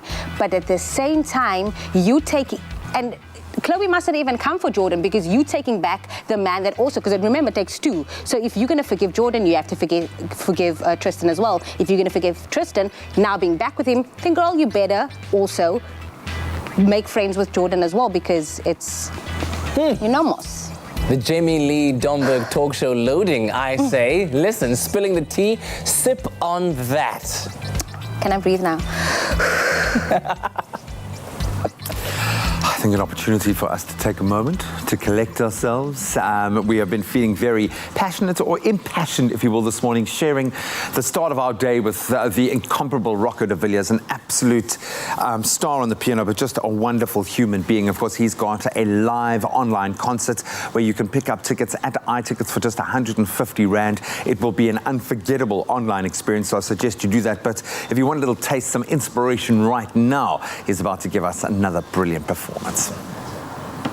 Okay, but before we do that, we're going to get into a little bit of inspiration from our side as well, and hopefully inspire you with some wise words. And I'm stood by the piano with good reason.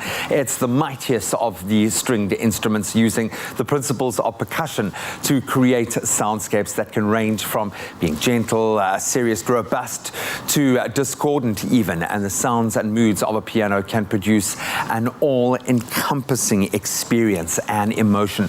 And classical concert pianist James Rhodes, whose life is soon to be portrayed on screen, believe it or not, by the charismatic Andrew Garfield, I think he'll do it justice, once captured the grand magnificence of the piano with these simple words, and I think Rocco would be proud.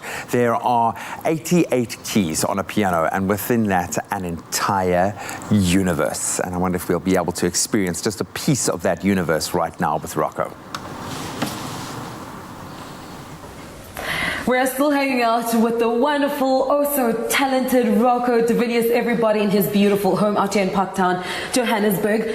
You're not giving us one performance, but two performances. Not one look, but two looks. I'm talking about bedazzlement. It's the day of generosity. Yes, you're giving us more and more and more. We're not complaining. I feel like you could have given me a memo with regards to your shoes or lack thereof, because I've been in heels the whole morning, Rocco, but you're rocking socks in your house. You know what? I've always been in my home.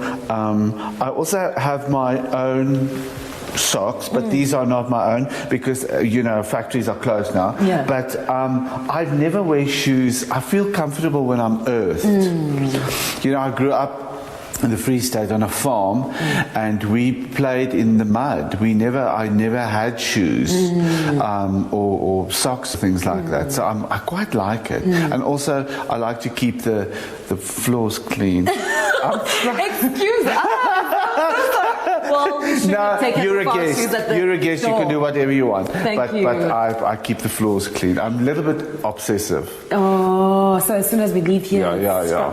Every morning before I can walk into my office, I first have to wash the whole place. But anyway, that's another story. We're all about hygiene anyways, particularly during a pandemic. You know, when I was a little boy, my aunt, Auntie Paula, always said to me, Rocco, I want you to know something. We can see that you're different to the other children here, and we don't know what's going to happen here. We just hope for the best. But that was in the 1970s, and she said, I don't know where you're going to end up, what's going to happen to you one day, but just remember this in life. Best advice that I can give you. Whatever you do in life, always remember to wash your hands afterwards. I love that. And now, it's so important. Exactly. That advice from, she wasn't, of course, referring to lots of other things. This is a family show. It's a family show, and it's still the morning, okay? Just this room alone is filled with so much art, and it's truly inspirational, such as this piece over here. What inspires you to buy such art? These are all artworks of my partner, Clover. We have lots of art, but I like art that sort of makes you think. Like this, you can see it's a figure, but what is he? This is all components of his life, But then I also like little figures like that, which I collect. I don't know if they can show the ones over there close to the piano. Yeah, look at this whole family. Look how cute this one is. I love them. Look at that. And these ones are different. And then that one is my favorite. The King and the Queen. Oh, they're beautiful. See? Because you are royalty. You need to have you a are king so and a kind. queen. And there's Gogo. A Gogo over there. She's in charge. Anything that happens in this house, she looks at because she knows there are two angels in the home, and then there's me. A devil, a little devil. Rocco, I love the art tonight. Cannot wait to explore more of it. But after this performance, yes, you are performing a rather wild song. You have to match it up. Rocco, not that one. I need you to wear the blue one. Marianne Fasler gave me these, the designer. I'm like worse than our president. I can't get my stuff. I can't believe you said that on live television. One of these days, I'm going to put it on like you put your G-string on. Bottom. Bottom all the way up to the face. I love it. Okay, we are performing, look at me saying we are performing a rather wild song right now. It's a song that I wrote about 3 years ago called What to Wear on the Back of a Bakkie, and it's a true story. I did a show in a Karoo town, and they said they're moving the show to a bigger hall because we sold out. And then the organizer said, I must do the show, but then I had to drive on the back of a bakkie because the car broke, and I had this outfit on. Ooh, so it makes sense. So I looked like, what was that movie, Priscilla, Queen of the Desert? So then I wrote the piece, What to Wear on the Back of a Bakkie.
Expresso Show, made with love by Clover. Another feel-good production.